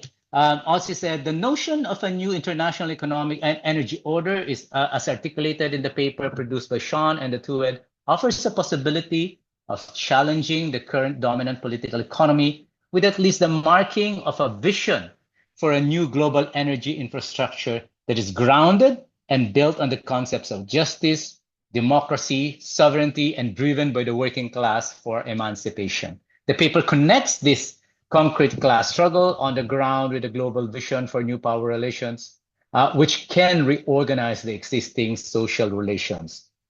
I'm with you, brother. I'm with you on that. Christopher, the current energy order is rooted in industrial revolution, driven by fossil fuels and dominated by the global north. This system has led to significant economic growth, but also to unsustainable levels of greenhouse gas emissions. For us in Zambia, we see the consequences in changing rainfall patterns, impacting our agriculture and water resources. This order has failed to address climate change effectively and perpetuates the inequalities. There is a need to assert leadership through South-South cooperation, sharing knowledge and technology, and we must build coalitions to negotiate favorable international agreements. We need to promote domestic policies that incentivize renewable energy, and we must invest in research and development to innovate in clean technologies. Right on, brother. Next, Steve says, thanks for this provocative paper, Sean, and thanks to the presenters. You all have assisted me in better understanding the varying points of view. In tiny Dominica, our electricity company is back in public hands. Hey, that's great. And we aim through investments, sorry, I lost that. And back in public hands, and we aim through investment in geothermal to achieve 100% provision of energy via renewable energy by 2030. Good for you, brother. Fighting the perpetrators of the climate crisis and ownership of energy is so important for people, for workers who live in small, vulnerable communities, those who deliver public services. This is critical for small island developing states everywhere. A global collective push to own energy to maximize South-South cooperation to the benefit of people and planet is central. All presentations were great. Tanya's contribution was a great glue that made some key linkages and proposed pathways forward. And let me just add that the facilitator, Joshua Mata, was a great facilitator. Oh, no, he didn't say that. He didn't say that. That wasn't in the chat. Sorry about that. and then Shamir Brown said, interesting paper and interesting points raised as it speaks to regulations by governments. There has to be analysis as to what it means for private investors in the energy generation and distribution space. What it means for workers' rights and decent work agenda, and the rights for the general society. This paper provides a guide by which something that needs greater investment of time and effort, especially by us living on SIDS. Elias said that I think we talk too much about what can be done in the forums, and we forget that most of these forums are dominated by neoliberal narratives. So we remain ineffective in creating a new global energy system. In my opinion, it is necessary to activate fieldwork, direct action, and even resistance, as expressed by Andreas Malm, and how to sabotage colonial project on the ground and build the broadest global trade union front for this. It is necessary, he says further, it is necessary to go beyond the mechanisms of action imposed by the government apparatus and the attempt to contain social movements by assimilating them into forums of dialogue and negotiation that only aims to normalize the status quo.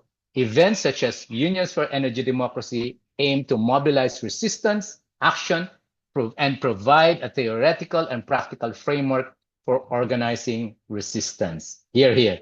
David Boyce. Hi, David. The PSI perspective, because I'm unable to raise my hand.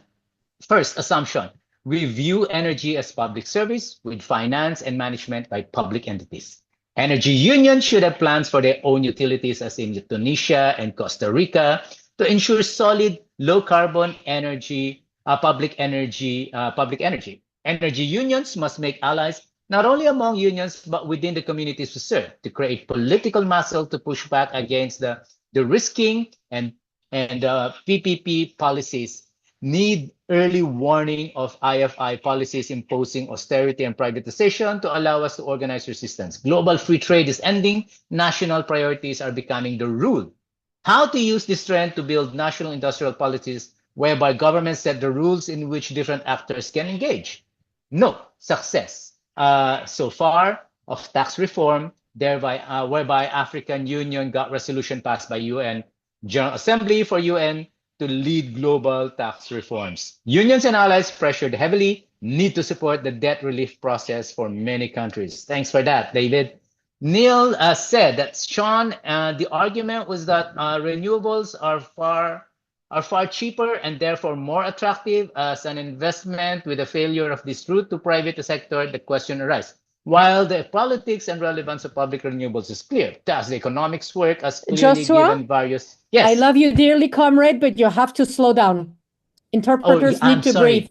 Thank you. I'm so sorry to all our interpreters, but I was thinking that they can read this, and that's why I'm just reading through it so very fast. Okay, let me just read it very slowly now. Sorry about that, comrades.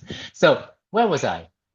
Yes, while the politics and relevance of public renewables is clear, does economics work as clearly, given various questions that have been raised around renewables, including the costs and challenges of creating necessary grids for transmission, etc. I.e., is there a clear business case for public sector in the context of fiscal squeeze facing the global south? And that actually generated so many replies, and I don't have the time to read all of them, comrades, but I'm pretty sure we'll in our notes we'll include their replies. And thank you to all those who replied to this point. And then finally, I saw Brian. Hi, Brian. A new international energy order is urgent in the light of the rise of neo-fascism, climate denialism, and imperialism, and imperialist-dominated protectionism. Is the WTO dead, or it is only dead for the imperialist countries, but retained, like the IMF and World Bank, to discipline the countries of the South? Diversification of our economies and a new international division of labor is required where natural resources and wealth of our countries serve as the basis for industrialization. Great point, Comrade Brian. Again, it generated some replies. We don't have the time to go to that. Again, Colin. As always, Colin points out some really powerful points, makes powerful points. China is a classic example of a country that is using renewable energy, and I'm slowing down, to meet new energy demand, not to replace coal-fired generation.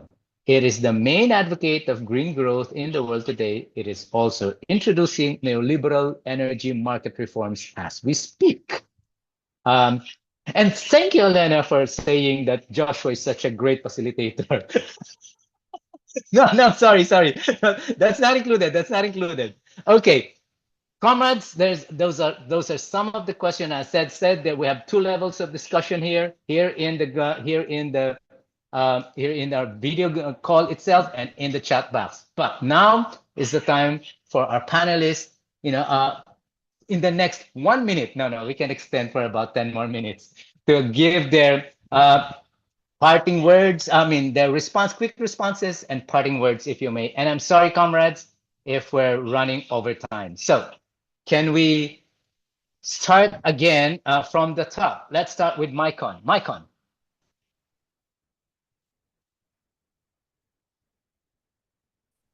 Is Maicon still with us? Companheiros, companheiras, muito obrigado. Brothers and sisters, thank you very much for this opportunity.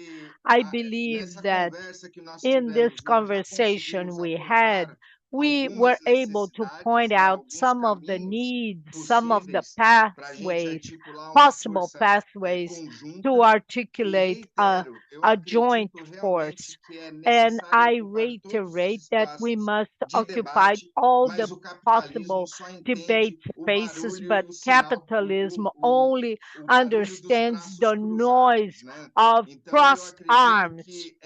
So I believe it is necessary for us to give a step forward and start speaking about how to organize effectively a stoppage at the international level, regional level, a very strong act that may impress the government, that may impact the government, to respect the voices from the grassroots. And most of all, at this moment when we are at the imminence, as all the brothers and sisters have mentioned, the imminence of a war of very large proportions that may come to a world level or nuclear level. So we cannot continue to explore the manpower of the working class. So we must articulate at the basis and with the public process of negotiation and operationality of energy, local sovereignty, class sovereignty, economic sovereignty is very important for the working class. Thank you very much for the opportunity. We are your brothers and sisters here in Brazil, and we are waiting to see you in the COP30 in Brazil. It will be another moment when we can design and advance in these issues that we want to perform and integrate with all of us. Thank you very much for this debate. The debate is not finished here. It will continue. And in this continuity, you can count on the brothers of CNM, the electricity workers, and all the brothers and sisters who are discussing the just transition of energy for the workers. Thank you very much. Thank you, Maikon, and we'll see you not only in COP, but we'll see you in all the counter COPs around the world. Let's hear now from Seung-hee. Seung-hee. I have a lot to say, but because we don't have much time, so I will end with one last comment to show our commitment in South Korea. So the KPTU and Korean Trade Union Movement and progressive forces in South Korea will work hard in the coming years to legislate the framework law for the expansion of public renewable energy and to succeed in our public renewable energy campaign, which launched this year, so that we can show the world that the public pathway can become a reality through a new public energy company with a new mandate to ensure democratic control and access to energy for all, not for the profit. Thank you. Woohoo! May the force be with you, Seung-hee, and may you bring down that politicians that you have. Next, Tanya. Thanks very much. So much has been said. It's impossible to answer now. It does point to the need to have more conversations like this and the value of these conversations. We can only change the world if we have a clear vision of what we want to move to. And this conversation helps. It also helps arm us in the contestation of ideas. It strengthens our ideas, it strengthens our ability to argue, it sharpens our vision. But on a personal level, the fight is hard. For comrades over the world, being a unionist is hard. You struggle every day, you hit wall after wall. And what's really important to help keep us going is hope. We've got to believe that we can achieve the future. When I listen to other comrades who point to successful stories, when I hear comrades who point to successful fights, it helps give me hope. It reinforces my strength. COSATU is a strong militant fighting union. We want to and we are continuing the struggle. But for each individual activist, these engagements help us move forward as well. They encourage us, they build our sense of solidarity, they build our vision for the future. So for comrades, thank you for your ideas, thank you for the positive energy, and thank you for reinforcing our ideas on how to move forward and our commitment to struggle. And thank you, Tanya, for your powerful words as always. Thank you very much. That's a really good way to wrap it up as well. Vijay, as a last speaker before I hand over to Irene for some announcements. Vijay? Yeah, so first, it's nice to see Ozzy, and I actually didn't know that Brian was here when I mentioned those things about his writing for us, but nice to see you guys. Look, it's an interesting country, China. It was extremely poor when the Chinese Revolution happened. It had been through a war that started in 1931 and ended in 1949. The entire country destroyed. But unlike Pakistan and unlike India, China has abolished extreme poverty. 99% of the world's electric buses are on Chinese streets.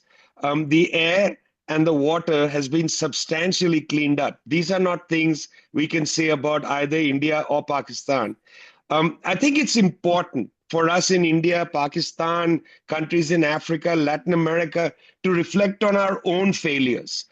When we say something like China deals with, the elite, that's because we have not made a revolution in our countries. The balance of forces in our countries are pathetic.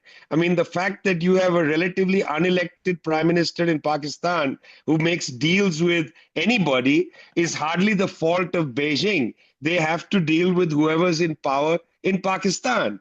We need to push the dynamics of the class struggle in our countries. We need to change the balance of forces in our countries. China is not coming to save the day in Pakistan or in India or in Trinidad or in South Africa. China is coming with its own ideas. They want to, recycle their surplus, industrialize the world, etc. If we don't change the balance of forces in our countries, we are going to get screwed.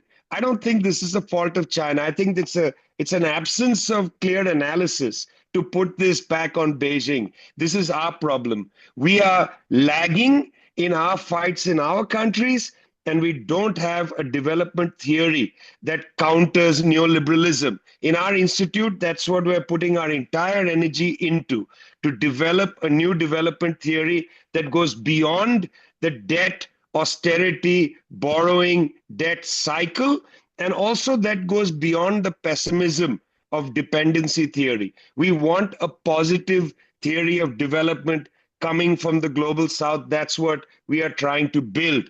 It is no point sitting back and not engaging and moving on the contradictions in our own society.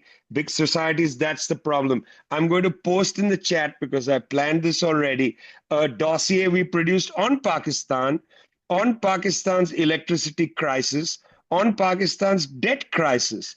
And this shows you that the problems in Pakistan have nothing to do with Beijing. They have everything to do with the balance of class forces in Pakistan. That has to be resolved by the Pakistani peasants and workers, and not by the government in Beijing.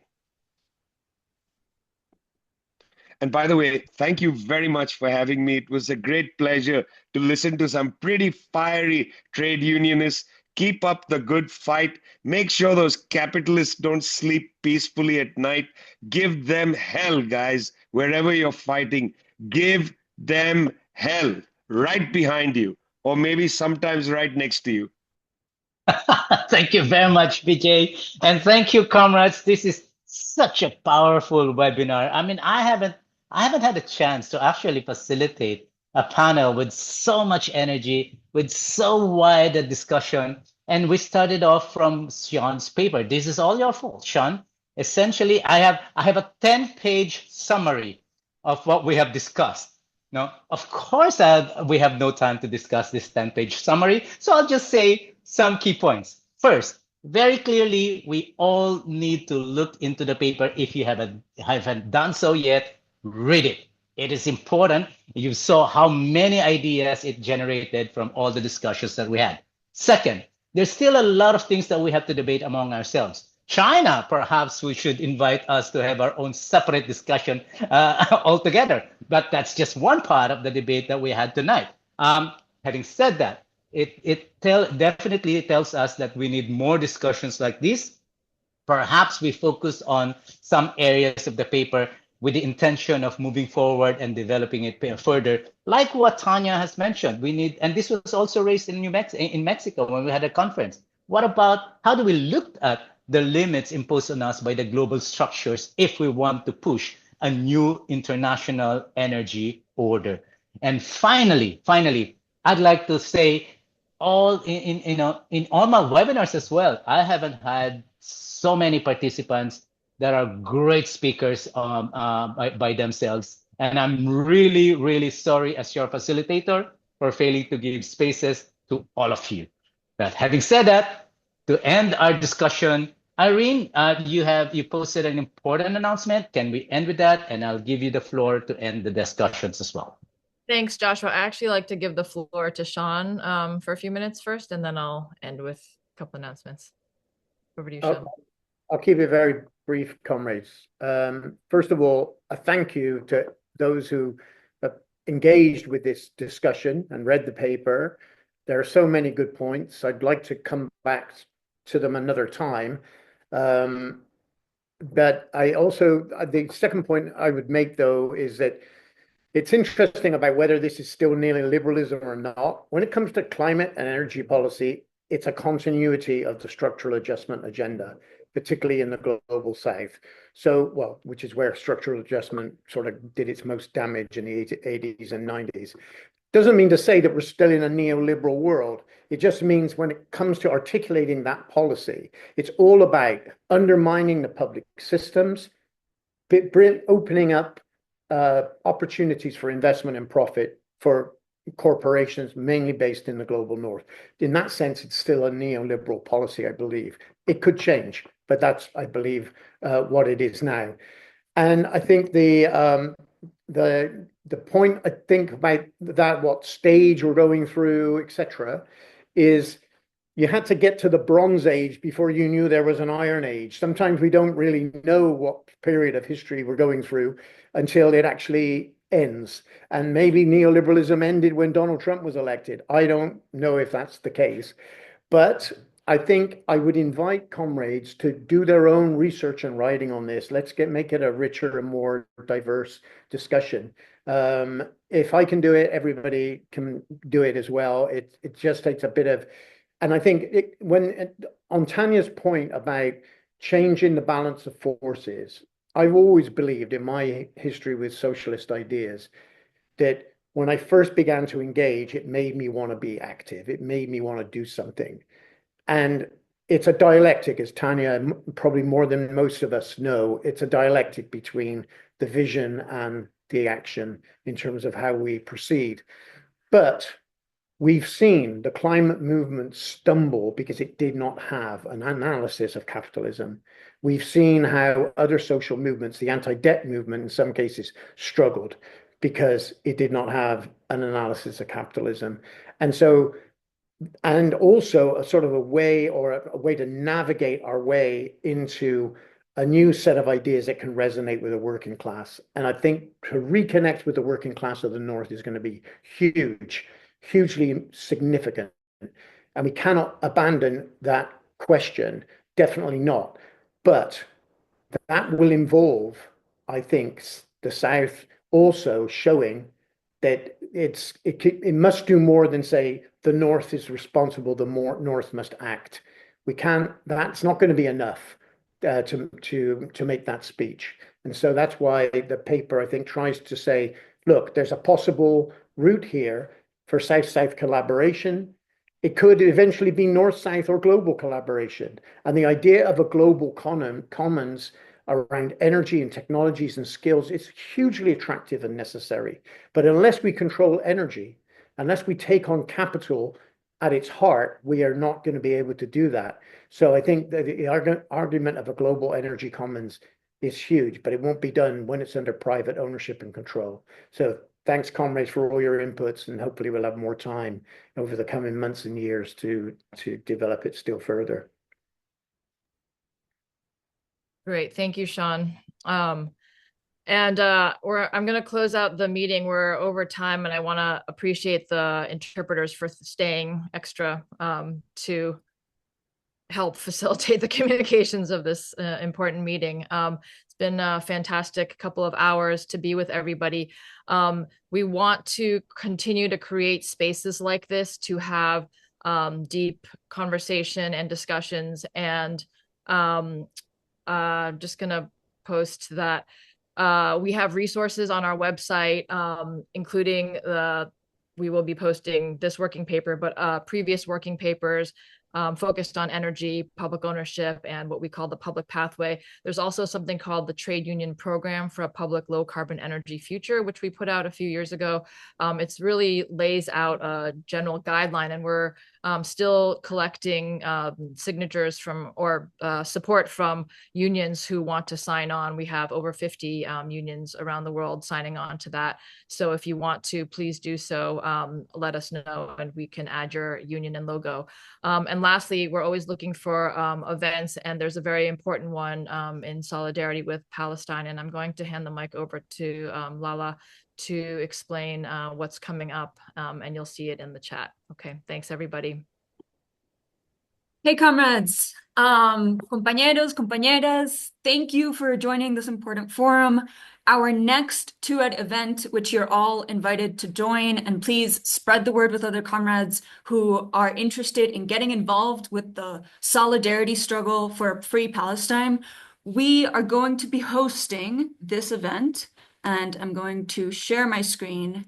So this is the first time that, or second time rather, that TUED joins forces with the BDS movement. We're going to be having a workshop on building the trade union energy embargo for Palestine.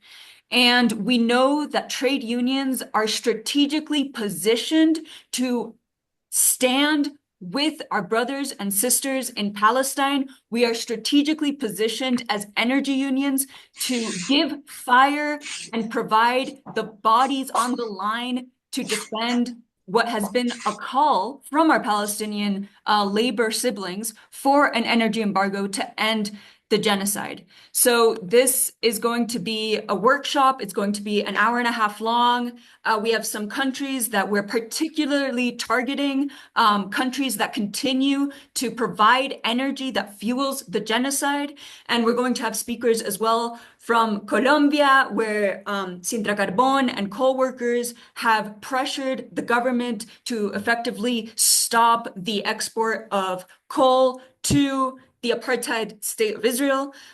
So please join this important event, spread the word, and let's fight for a free Palestine. Thank you. Thanks so much, Lala, for that. And lastly, I want to thank Joshua for an excellent couple hours of facilitation, and you really are the best. So thank you for your role in that.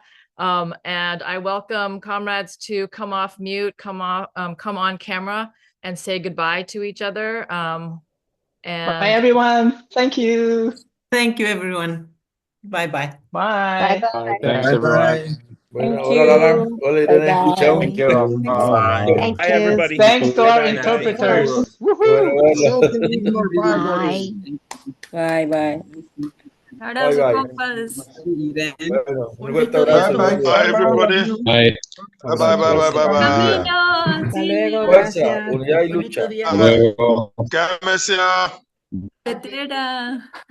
Qué bueno.